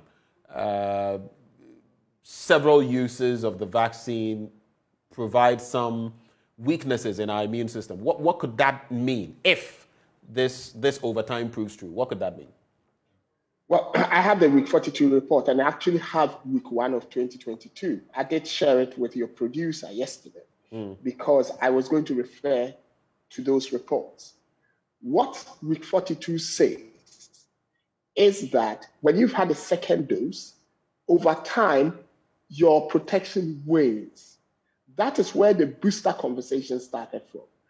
There's a difference between a waning protection because your antibody titers are dropping and a decline in your immune response. What's the difference? So the difference is that when you are vaccinated, two things happen. You have your antibody levels build, and that's why they say 14 days post your second dose is when you are very protected because your antibody levels are high. As time goes, your antibody levels start dropping. And when the antibody levels start dropping, the antibodies are your arsenal. So when the virus is invading, you've got less ammunition to fight back. And therefore, the school of thought was you give a booster to raise the antibodies. When the boosters were given, another thing happened. Apart from getting higher titers of the antibodies, the T4 and B4, which is another form of immunity conferment levels, and training went much, much higher. And that is why people are saying that after the third dose or the booster, the science is not indicating that there should be a fourth dose. The immune system issue in the week 42 report has got to do with people who are immunocompromised. If you say someone is immunocompromised, if you say someone is immunocompromised, it means that they're either suffering from a disease that is impairing their immune system's natural ability to produce antibodies when they are vaccinated. For example, they've got a cancer, they've got an autoimmune disease, or they've had, an organ transmission, so they are being given immunosuppressants. In people like that, the immune system gets what we call lethargic when you try to probe it and probe it and probe it. Those are distinctions that those reports are making. And so we need to read these reports dispassionately. Now I come to the question you were asking, Fred, around why we have banned travel from Israel. The issue about banning travel, because I've got the Israeli report from Clinique, and I've got the UK Security Agency report. I was looking at both yesterday. The reason why we've banned travel from Israel is due to the high transmission rate that's going on, their positivity ratio. And not because they are getting hospitalizations and mortalities, because if the person can get infected, they can transmit. So for a country like Ghana, where the Ghana Health Service probably has limited bed spaces, you want to decrease the risk of people testing positive at your airport and therefore becoming a problem for the health system. That is why there's the antigen testing at the airport, for example. But they started realizing that the number of people testing positive was going high. And if you look, the Ghana Health Service had to change their policy so that for people who could, isolate at home, they could isolate at home. Right. So what you do is you put in other restrictions from how I see it. And that is why they put it. Because if you look at the Israeli data, mortality is flattened. Severe disease is flattened. The same is happening in the UK. I'll give you examples. When we're having 40,000 cases in the UK, we're having close to 1,900 deaths every single day. Now we are having close to 200,000, and you get 189 deaths, at most 300 deaths. That is a drop in 97% in the mortality rate if you do the correlations. So basically, these doctors making this call, petitioning the president, they don't know what they're about. Is that what you're suggesting? No. Or the figures don't back, or to put it mildly, the figures don't back what they're saying. Yes, the figures don't back what they're saying. Two, I have significant issues with the petition because the Public Health Act has been law in this country since 2012. In that, from clause 20 to 26 talks about vaccine mandates. I am wondering whether you petition the executive without Parliament to set aside our laws, or you are petitioning the President not to implement our laws because they are clear. If we want the law to be amended, let's go through the amendment process. Don't let us petition the President. I don't even think, I'm not a lawyer, but I doubt the vehicle you're using in our democratic dispensation is the right vehicle. That for me is another issue. So they may not even be employing the right mechanisms in terms of getting what they want. Right. Exactly. And then finally, they are talking about a state in the US where vaccination levels are, where vaccination levels are very high. If you have a population of 100 and 70 are vaccinated, but the herd immunity threshold is, say, 89, because there can be transmission, by and large, the people who get infected will be in the vaccinated population. That doesn't mean vaccines are not working. These are biomedical statistics that we actually look into every single day as part of my day job. So when I see things like this, I really, really struggle. I wish I could deal with this on merit. I don't think we have the time. But I'm really struggling with this petition on a number of key biomedical science points. So in essence, Kwame, for the sake of time, you subscribe to what the GMA has said. Let's keep on. You subscribe to what Kwame Meno, the health minister, has said. This is non-negotiable. You must get vaccinated. We have a vaccine mandate. Get vaccinated. That's it. I mean, you subscribe to that. Yes, and I'll tell you why quickly. So far, 9.3 billion of these vaccines have been administered, which gives a vaccine per capita, if you look at the global population of 7.9 billion, of 1.2, with adverse drug reactions less than 4 in 1 million. Right. Anyone give me one drug that has this safety profile, and I'll have a decent conversation with them. Right. Let's talk moving forward about how to resolve this situation, maybe from a more holistic standpoint in terms of cures. And I put cure in quotation marks. Novartis has come out in recent times, and this is still going through some trials, but you know that Merck and Pfizer have pills that can be taken with some, I don't know whether to call them palliative effects when it comes to COVID-19. Novartis has come out with its own, which the only complication is that it is intravenous, which means you have to take it. It's a drip rather than a tablet or something. But these are all developments across the world that are attempts. It's called Ensovibep, okay? So if you've, and this is to both of you, both Dr. Kwame Sapong-Esiedu and Dr. Fred Adomako Boateng. Then there also is the issue, and this is a bit controversial, but I'll get to it. The issue to do with cannabis. Okay, there are studies on that. I just want to get your honest take, where people are suggesting that the compounds, cannabis compounds, prevent the virus that causes COVID-19 from penetrating healthy cells. It talks about the mutation, the spikes, and how it inhibits their formation and all of that. What is your take on this? I know you will go to the science and tell me this and that and proof and all of that, but from what you've seen and the fact that some people are saying that the tests with cannabis, for example, have yielded very positive results, what would be your take on this? Should we be open to such adventures moving forward? Well, thanks. My position on cannabis has always been known, and I'll reiterate it. Cannabis has medicinal uses. As a pharmacist, I dispense cannabinol to people with multiple sclerosis every day on the NHIS when I'm in the UK. It also has other implications when it comes to epilepsy and all that. There are licensed drugs like Sativex, which come from cannabis. Yeah. The scientific evidence on cannabis is evolving in other facets of controlling pain and other associated diseases. However, when it comes to COVID, I would see this as what we call a phase 1 trial. Like Fred was saying earlier, these have to go through a number of stages. The data currently, as it stands, may look impressive. It hasn't gone through peer review. So I would hasten slowly to say that is the route to go. But I'm open to the research on the basis of the journey that cannabis has come from a totally banned drug to the point whereby there are licensed medicines today that are used in regular healthcare. That's one thing. The second thing about the antivirals are not new. People have heard about Tamiflu, which is used in flu. There are a lot of antivirals that are used in HIV that has converted HIV now, if you detect it early and take your medication, from a death sentence to more or less a chronic disease.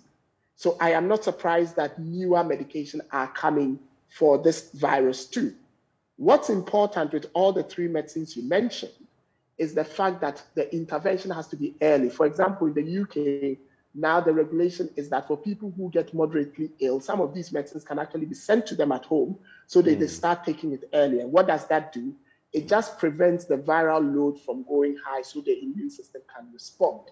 The trigger for COVID and all the drama we see in hospital is because the immune system goes into hyperactivity. If you can decrease the viral load so that the immune system doesn't go into that hyperactivity, you decrease the risk of mortality. And that is all these drugs are doing. So whichever one you talk of, they might act differently, but the end game, as far as what we call prognosis is concerned, is to prevent the viral load from going high and therefore for people from getting very sick and getting into hospital. So for me, all those are important things. But if you get vaccinated, then you prevent that anyway.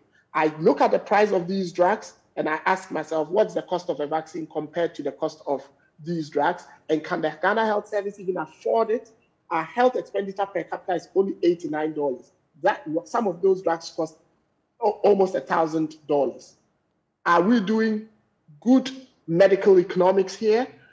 And that's why I said I want to have an honest conversation based on all the information if they had time. But this is where I'll leave it. Let's come to you, Fred.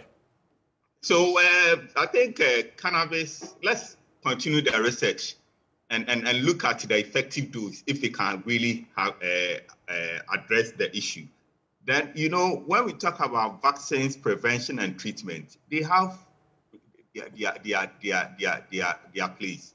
And as we said, you cannot, as compared to, let's say, malaria, you have malaria and you take medicine. It actually kills the parasite, the plasmodium. But as Kwame said, when you get COVID, there is no drug that can really kill the virus. What actually will do, the drug will do is to prevent you from getting the severe or critical, or like he said, the virus replicating more. And the cost involved in that, compared to just having a vaccine, it will prevent you from even getting to the state where you need the drug. Which one would you go for in terms of cost? Right. So that is the dynamics when we talk about the role of vaccines in terms of managing these viral diseases. It's difficult to treat the viral diseases. The best way that you have to do is to prevent it.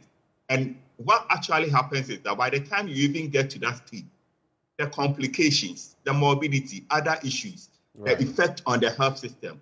Please, when somebody gets one severe or critical case of COVID, management are even equated to about 2,000 mild cases. It's difficult to manage that person. So in terms of vaccines and drugs, they have their own places that if cannabis will help us to address the issue, let's research into that. The problem is getting the right dosage so that the other side effects are curtailed. That is what we should look at. Well, maybe we should get in touch with the Oregon State University, which actually conducted this study. But gentlemen, Kwame, Fred, thank you so much for connecting with us this morning and sharing your thoughts. Thank you. Thank you. Right. And our guests on that beat, Dr. Kwame Sapong-Esiedu, CDD Research Fellow, and Dr. Fred Adomako-Boateng, Bono East Director of Health. If you had any questions, hopefully we've helped you come to some understanding of some of the issues. Up next, our next big story has to do with 21st century STEM education and what government should be prioritizing when it comes to education in the year 2022. Our guests join us next for that conversation. Do stay.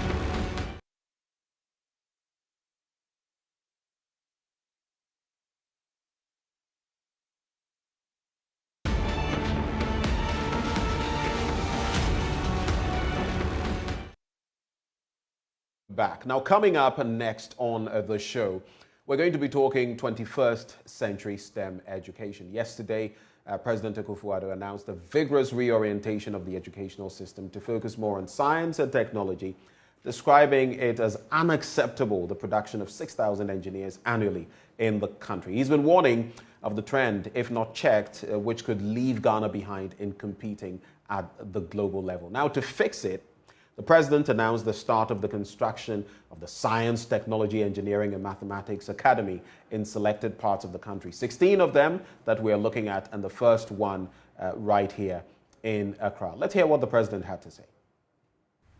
With a population of some 30 million people, our nation produces annually some 6,000 engineering graduates, whereas Vietnam, with a population of some 97 million people, produces 100,000 engineering graduates per annum.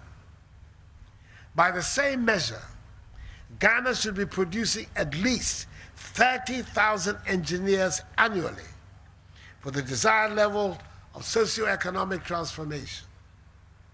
Already, as part of my commitment to the advancement of STEM education in the country, government has commenced the development of 20 STEM centers and 10 model STEM senior high schools across the country, which are at various stages of completion.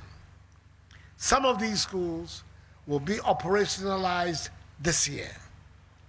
These institutions and centers will be fitted with state-of-the-art equipment and laboratories to facilitate teaching and learning in all areas of study, including artificial intelligence and robotics. Within the next 24 months, God willing, the Accra STEM Academy will be completed from kindergarten to senior high school, with an expected student population of some 2,000 students. The Accra STEM Academy, being constructed at a cost of some 32 million cedis, will equip learners from kindergarten to senior high school with 21st century skills in problem solving, creativity, communication, collaboration, data literacy, digital literacy, and computer science. In addition, the Accra STEM Academy will be a place where learners in junior high school will be provided with the options of learning basic engineering, manufacturing, and global studies to help them make informed decisions on their preferred programs of choice at senior high school level. So that was Mr. President. The Education Minister, Dr. Yawase Educhum, was also there at the event, and he had this to share. And today we are here, we have begun the education transformation agenda. I call it the renaissance of education in Africa. We are beginning what will be the dawn of a new time, a new era in education. The vision of the president is that if we don't transform education, education cannot play its rightful role in transforming the economy. In the fourth industrial revolution, our students should be learning in spaces and learning things that will change their minds for them to transform the country. So the first STEM Academy in Ghana is going to begin today here with the short curtain by His Excellency, the President. His vision that in the fourth industrial revolution for Africa to compete, We need to have the great minds starting from kindergarten, focusing on science, technology, engineering, and mathematics. He has already commissioned the construction of schools at the senior high school level. 10 schools are going to be opened this year focusing on STEM at the secondary. But he also believes that there has to be a pipeline. And that is the reason behind the Accra STEM Academy, beginning from kindergarten all the way to high school. Robotics is going to be done. Internet of Things will be here. Artificial intelligence will be here. This school has 28 classrooms, 14 laboratories. So that was Mr. President and, of course, the Education Minister, both of them sharing their thoughts on the matter. Our guests for this discussion, we have Peter Anti, Executive Director, Institute for Education Studies, and Kofi Asare, Executive Director, Africa Education Watch. Gentlemen, a very good morning to you. Thank you for joining us. Thank you. Hi, good morning. Right. I'll start with you, Kofi, from the outset. So this is, like I said, it's not novel because it had been hinted at when it comes to the education minister and some of what he had said in the past. Now we're seeing the actual phase of rolling them out with this sort cutting. Encouraging, the president was pointing to the fact that we produce 6,000 engineers. It does not suffice if we want to spur on that industrial revolution. Does this step encourage you, Kofi? Once again, good morning. What encourages me more is when every junior high school in this country is given a befitting STEM facility so that the students in Timshare Primary 6, when they graduate to junior high school 1, will also have the opportunity of studying robotics and engineering and the Internet of Things and all that associates or comes with the STEM Academy here in Accra. Government has a STEM policy, and the STEM policy within the Education Strategic Plan of government sets out clear targets. The target includes achieving the 60-40 STEM ratio in our institutions. If you want to achieve an increment in STEM, in terms of the numbers, the subscriptions, and the quality, holistically and in a balanced manner across the entire country, the first priority would be to, in an equitable manner, provide facilities in the 10,000 plus junior high schools across the country. Facilities that they do not have. The junior high school is now just 3 rooms, with no facility. So after you have provided that, okay, then you move the next step to ensure that the 4,000 primary schools, which is 25% of primary schools, that do not even have a junior high school at all. They don't even have just the 3 rooms. Provide them with same and equip these ones. It is after you have done this, or as you are doing this, that you say that in addition to catering for the need of the entire population, let me set up this STEM Academy to be a model center which will be actually subscribed to by about 1% or less of the population. That approach would have gladdened my heart. But an approach where, as I said, 4,000 primary schools do not even have junior high school at all.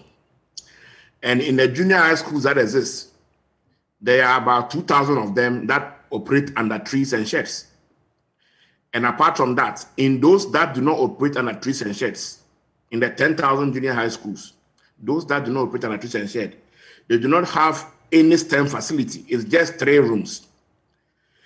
If we have not been able to tackle this issue, how do we start? How do we start by approaching a specialist or segregationist or positive discriminatory approach by setting up STEM academies for 1% of the students and then saying that later we are considering the broader STEM needs of the entire citizenry. Are you suggesting, Kofi, that this is like putting the cart before the horse, that we are prioritizing wrongly? Is that what you're saying? It's a good step, but this is wrong prioritization?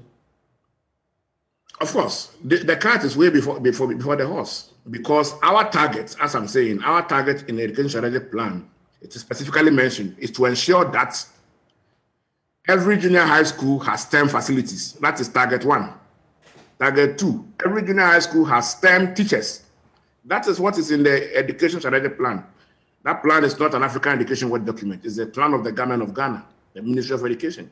And I am saying that it is complementary to have this specialist approach to build a master facility training center, targeting, grooming certain people from kindergarten level to senior school level to be experts. There's nothing wrong with that. But we say something in tree that in a situation where your junior high schools do not have computer laboratories, your junior high schools do not have adequate number of STEM teachers, and there are junior high schools that have only one teacher teaching from primary 1, junior high school 1 to junior high school 3. If you have not yet made a conscious effort to equip junior high schools with STEM facilities across the country, and you want to start by visibly building model academies, 1 in each region, then obviously you are solving the problem for just 1% of the population or less. I'm talking about the few that can have access to this academy. And let me be frank. This is a day school situated in Ayawaso, West Region. A student in Greater Accra region who is in Ningo Pram Pram cannot attend the school. A student in Kwon Katamaso or Dangbe West, Dodowa, cannot attend the school. A student in Ga South, Ga West, Amasama, English, from obviously cannot attend the school, because you can't start attending school in kindergarten 1 and be commuting 2 hours, 3 hours every day in and out about 6 hours and going to school. And you are going to start that school and complete at senior high school. So obviously the school is for those who are living around Medina, Legon, and then the inner perimeter of the Accra. You understand? So this is something targeting a few. But we could look at boarding facilities to enable such situations, right? We could look at creating boarding facilities. If after providing standard facilities in junior high schools, you want to have a model center to focus on specialist education, which is great, you would like to do it a boarding school, because there may be talents across the Greater Accra region that are interested or that may qualify to enter that particular facility and specialize. But in view of their geographical location, it will be impossible, because this school is built as a day school. Right. Okay, Peter, let me take your initial thinking of this entire policy direction that we're starting up, and I would like you to look at it from this angle as well. Kofi suggests that we have our schools. We've not dealt with the basic problems, and we seem to be putting the cart before the horse. But the other situation is the world is developing technologically, and no one is waiting for you to catch up. You must find a way of catching up while you're still doing other things.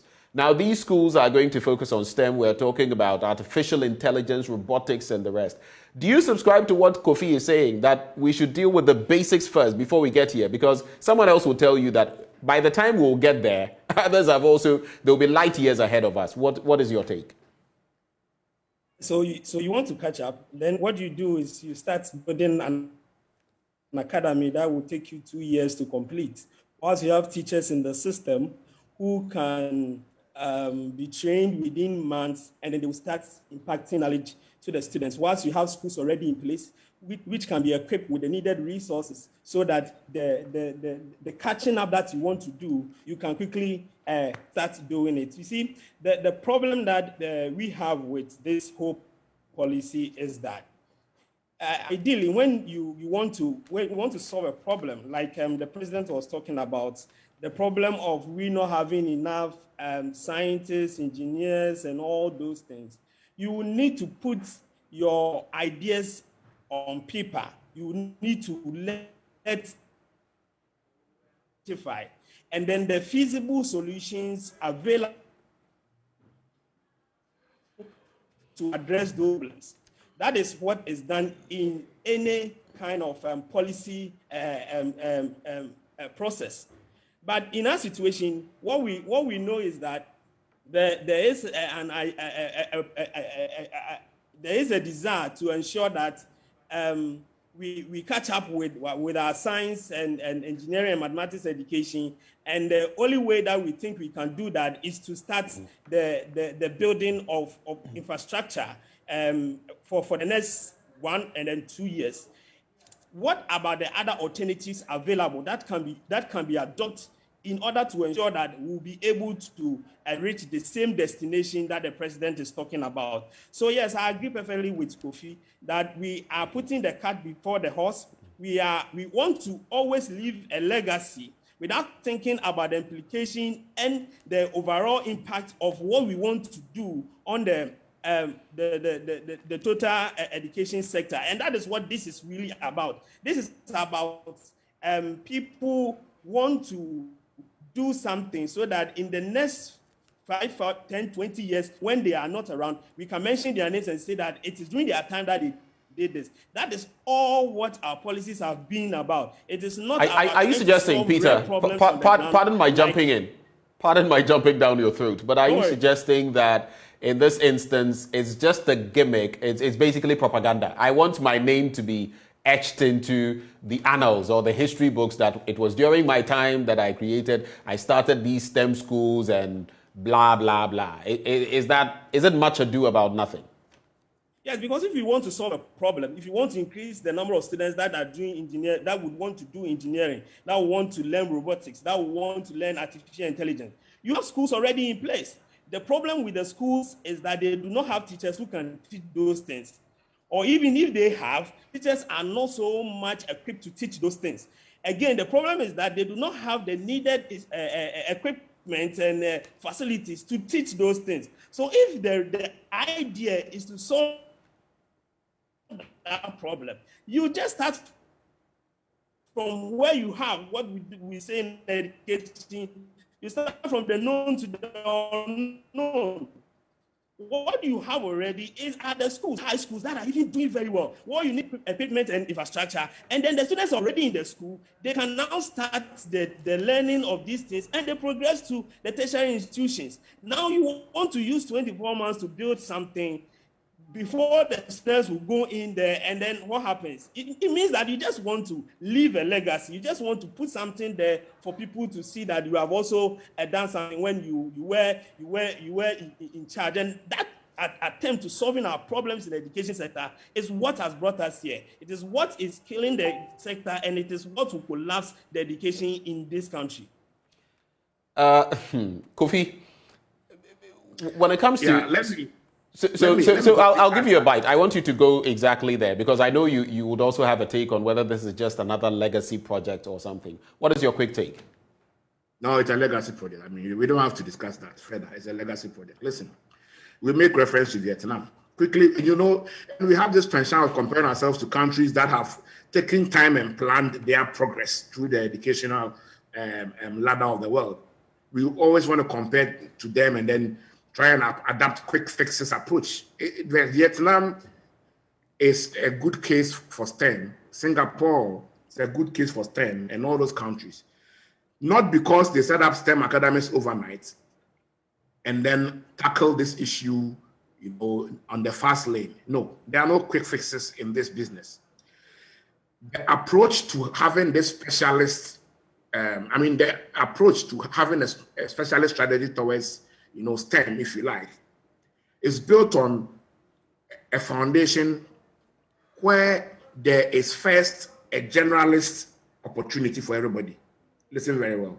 So you don't start it by setting up model schools, equipping them, and then leaving the others.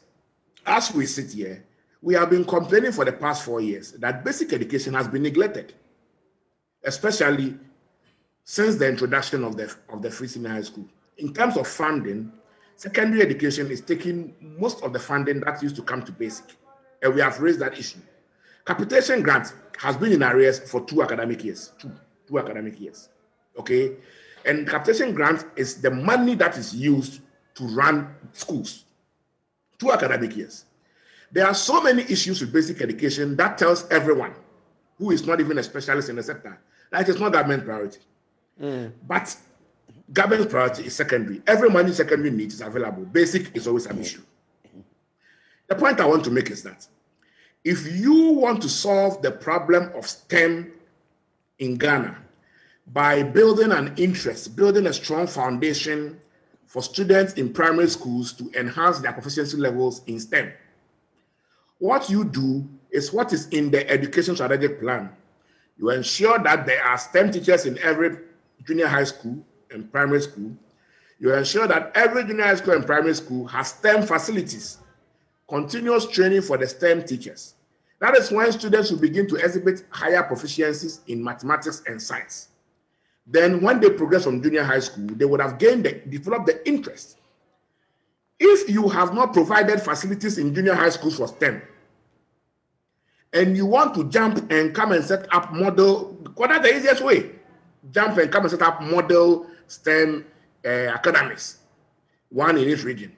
Then obviously your objective is not to holistically tackle the issue of low interest, low participation, low proficiency of students in STEM at the foundational level in every community. And rather you want to now focus on just one community, perhaps around Ayawaso West. Ayawaso West will go set up one school that will be patronized by a few around the community, and then do what you couldn't do or what you're not interested in doing in the entire 15,000 primary schools, and do it in just one school. It is not impossible to do it. But the point is that it does not reflect the prioritization of resources in the sense that 32 million Ghana cedis. And we'll be getting into that. We'll be getting into that. I wanted to leave the financial details for last because we are looking at the one for which we've had the sword cutting, 32 million. And I'll have us look at that extensively about whether we're getting value for money. But Peter, I want you to consider the fact that, and this is what President Akufo-Addo said. He expressed the fact that since 1987, right, it's been like a door of no return. Students at the senior high school level, they go through 6 years of education, and you may not necessarily get to do what you want based on what courses you take, what grades you get, and all of that. And some people may be pushed into science where they don't even want science. Others who want to do it may not even end up there. We have that situation. Put that on one end. He is talking about the fact that now I am creating these institutions, 21st century, state-of-the-art STEM institutions at 32 million Ghana cedis, but we'll get to the figures, where from kindergarten to SHS, you're going to have the chance of going through science-based education, honing your skills, developing your interests to the point where you take, for example, basic engineering courses so that if I want to become an engineer in future, it is easy. You would realize that some of the Asian tigers, they have such situations which we have tried sometimes to copy, but not so well. And that is why right from the start, students are able to determine that I want to be this, and they are able to follow through. Don't you think that is a good thing?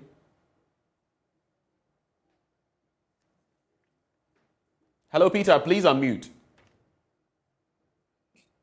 I think any idea to ensure that students master in science, any idea to make sure that our science front, I mean, in the education sector is equipped with the needed infrastructure and resources is welcomed. I think that any country that pays particular attention to science is on the probability of that country prospering is high. So whatever thing that we would want to do or we can do to ensure that we are meeting the challenges of the 21st century is welcomed. The problem is this. Is the only way to address this the path that has been chosen by the president and the minister. That is which is what? Which path? Which is what? Building the STEM academies.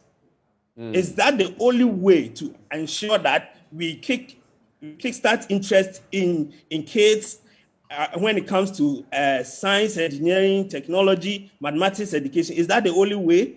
Is that the most potent way to ensure that we'll be able to achieve the increment in students that pursue science? Is that the only way that we'll be able to achieve the quest to make sure students have specific interest in science education? That is the problem that we are trying to look at. And that is why you always need to have a policy document, put it out there, allow stakeholders, policy analysts to dissect the document and then help you fine-tune it so that when you put it out and when you start implementation, it will be something that is acceptable and something that makes reason to anybody who is into policy analysis. Because when you have identified a problem, like you have just enumerated by the president, and you want to solve it, there are other ways that you can go about it. And there are financials attached to all these other feasible alternatives. Did they do that?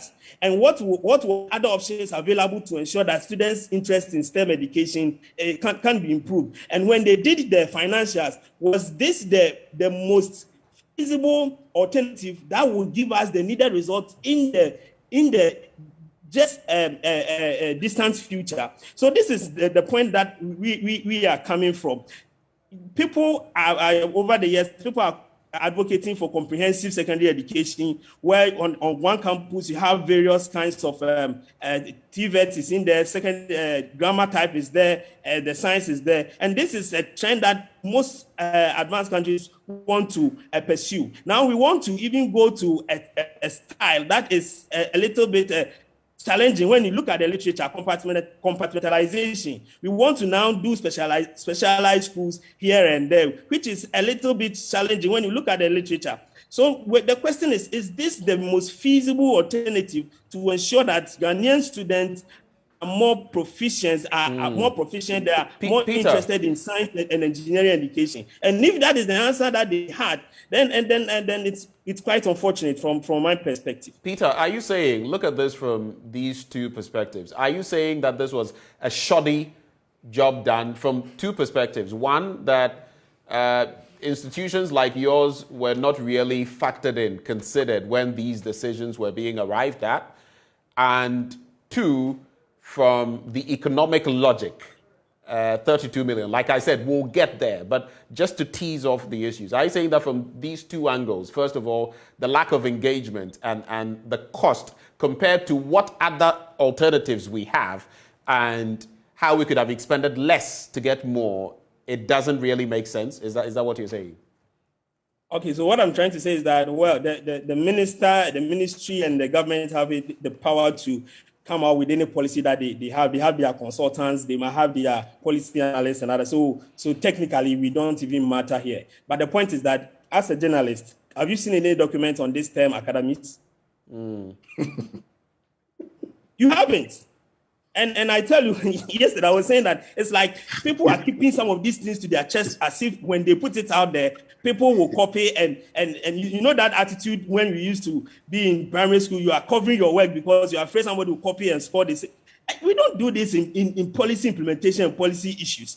By this time, the Ministry of Education should have a policy document on these STEM academies in their website, on their website, and all stakeholders like us should have copies of this so that we can now delve into the reasoning behind what they are doing. And when I don't know the reasoning behind what they are doing and I stick to what the president has said and what the minister is saying, just that they want to ensure that science and maths engineering education is given the needed attention and the boost so that we'll be able to provide the needed engineers, teach them IAs, robotics, and other things. Then I tell you that the option that they selected is wrong because financially and in economic sense and in policy analysis, that option is costly. It's going to lead to a neglect of a vast majority of our students, as have been indicated by my brother Kofi, and all other challenges. And these are infrastructures you are putting up. How sure are we that even within the 24 months you'll be able to put this up? And what is the guarantee that the government, in case there's a change in government in 2024, would be interested in completing these things. So you see, that is the problem that we have. We needed to have thought this well, give the feasible alternatives, and then we will be able to settle on something that will help all of us, all kids in Ghana who are interested in pursuing science, engineering, mathematics education.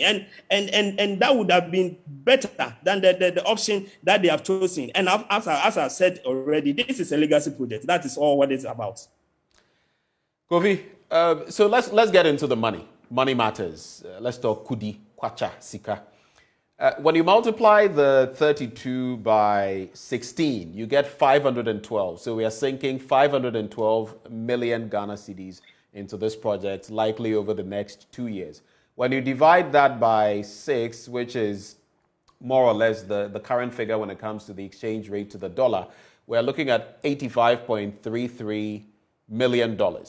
So $85 million, 512 million Ghana cedis over 2 years to achieve this. Value for money, is it worth it? Regardless of all the other concerns, this is a policy direction. Is it worth it? If not, why? The first question I asked yesterday in respect of value for money was, how was the procurement of the STEM Academy done? We are doing a lot of work around procurement and value for money this year. And we realized that at the Ministry of Education, almost every expenditure, which is significant, is always single-sourced. From calculators to past questions to STEM centers, everything is single-sourced. All the huge procurement items are single-sourced. And even if you go to the Public Procurement Authority website, you won't find information on that. For the Ministry of Education alone. All the other ministries, you find procurement information, but MOE alone, there's nothing there.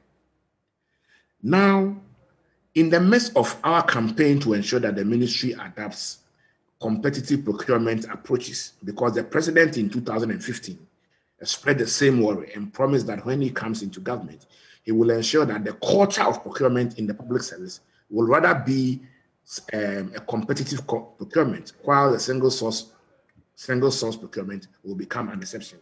Unfortunately, at the Ministry of Education, it is still the other way around. Single source is still the culture. So I asked myself, how was the contractor procured? That's the first question we must ask. The second question is that if the second submission is that if I had 32 million Ghana cedis, I would have rather spent that 32 million Ghana cedis upgrading or providing STEM facilities in about 100 junior high schools. That would mean that I will spend 300,000 Ghana cedis in each school, providing computer facilities and then science laboratories, which is possible. So this amount of money can equip at least 100 junior high schools. The one that is going to be established in another region, 100. So by the time you do 10 in 10 regions, that is 1,000 junior high schools.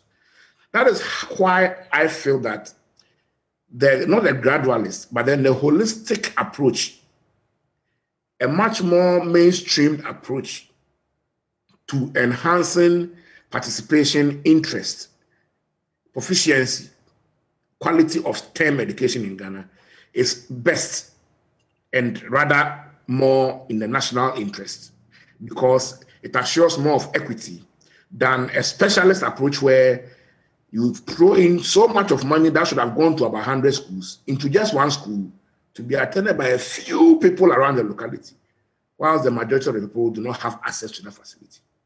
So when it comes to value for money, I would say that on the score of efficiency,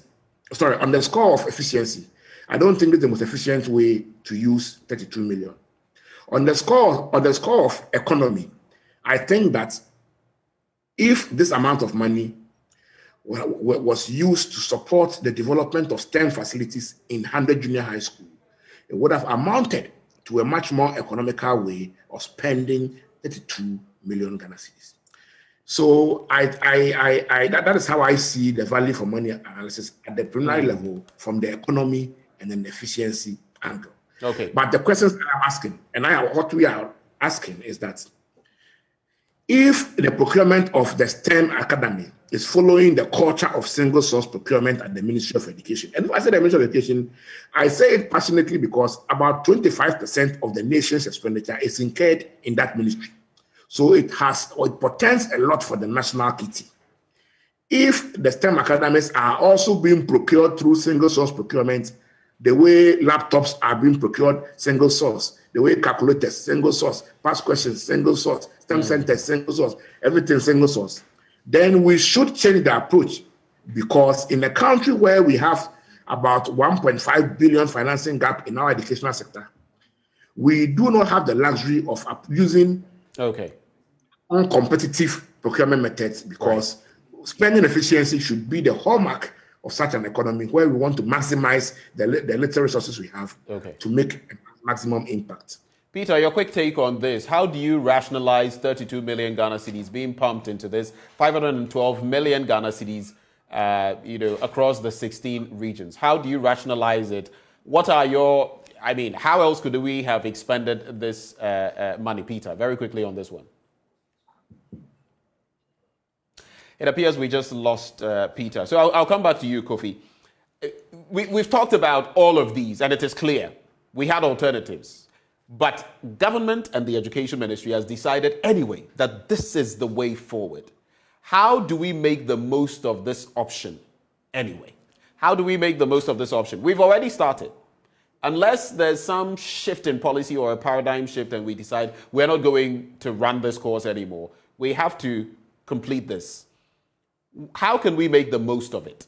That's the question. If you were executing this willy-nilly, even against your will, how would you ensure that it works out? I think to make the most of it, the first we need to do is to provide accommodation facilities at the center. So boarding setup. Boarding facilities at the center. Right. So that the center becomes useful to children who do not live within the perimeter of the project, but still live in the region, because they're supposed to be the region. That is the first thing. I'm saying so because, as I said earlier,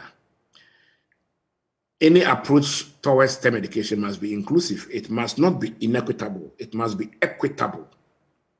And one of the ways to mitigate the inequities in this approach is to ensure that you have facilities that makes it possible. We are losing your sound, Kofi. We just lost your sound. Sorry. Right. I actually. So one of the issues with the approach is how inequitable specialist approaches are. Now, to mitigate the impact of this inequity associated with specialist approaches to resolving such issues, if you have accommodation facilities or boarding facilities in this academy, it will be possible for children in Ningo Pram and Dangwe West and Ga South and Ga West and English Amount from all in Greater Accra to be able to participate in this, to use these facilities to upgrade their capacity, instead of you leaving it for children around Ayawaso, Sugon, Kwantanan, Medina, Ga East, and then and then the airport area to go and attend. I think that is one of the things we can do to mitigate the inequity. The second thing we can do is that we need to, alongside putting 500 million Ghana cedis in this, we need to have a plan to holistically upgrade STEM facilities in our junior high schools. That is what can complement, that is what should be done for this to rather complement. That foundation needs to be built. We need to build a foundation in our junior high schools. Look, it is not easy, but we are not in government to do the easy things. We don't elect our leaders to come and do the easiest things. No. We elect our leaders to come and do difficult things, to come and have difficult conversations, take difficult decisions, and confront difficult situations head on, holistically, once and for all. So we cannot run away from the fact that the 10,000 junior high schools, including the school in Tintimshe, need STEM facilities. And the fact that we need to provide them providing STEM facilities for only a few, less than 1% of the populace in one location or two locations in the region is not a solution to holistically improving our participation in STEM. Vietnam, Singapore, South Korea, and all those countries are STEM models in Ghana, in the world today, not because they established STEM academies, but because within their entire educational system, within the population, they holistically upgraded STEM facilities in every school and provided STEM teachers in every school and incentivized STEM teaching and supported STEM pedagogy, I mean, to make it more interesting. Holistically, it is after that they introduced the specialist approach in terms of the STEM academies. It is not before that. And so this is not a substitute to improving STEM facilities in all junior high schools. This must be complementary. We want to see the foundational issues resolved first before this one begins to operate after 2 years. Right. That will be the best strategy moving forward for government. Maybe 30 seconds to give your summary comments. Anything else maybe you haven't snuck in yet? The Ministry of Education will have to produce a policy document guiding the development and the operationalization of this STEM academy. We still haven't seen any operational documents. We've seen no policy documents, and we want to encourage the ministry that, you see, this our governance model is challenging. Sometimes you wonder what kind of governance model we are running, where everything is kept secret. You go to the ministry's website, there's no policy document there. So it's as if officialdom is not interested in, disclosing information regarding their policies to the citizenry. So no one knows what this thing is about. We were just told in a speech, all we are discussing is what was in the speech of the president. But you want the ministry to be open, to embrace open governance, and be open about some of these policy programs. Publish the policy documents on your website. Let us see how you intend to run the STEM academies. What is the brain behind the STEM academies? And the whole concept behind the STEM academies and its operational framework.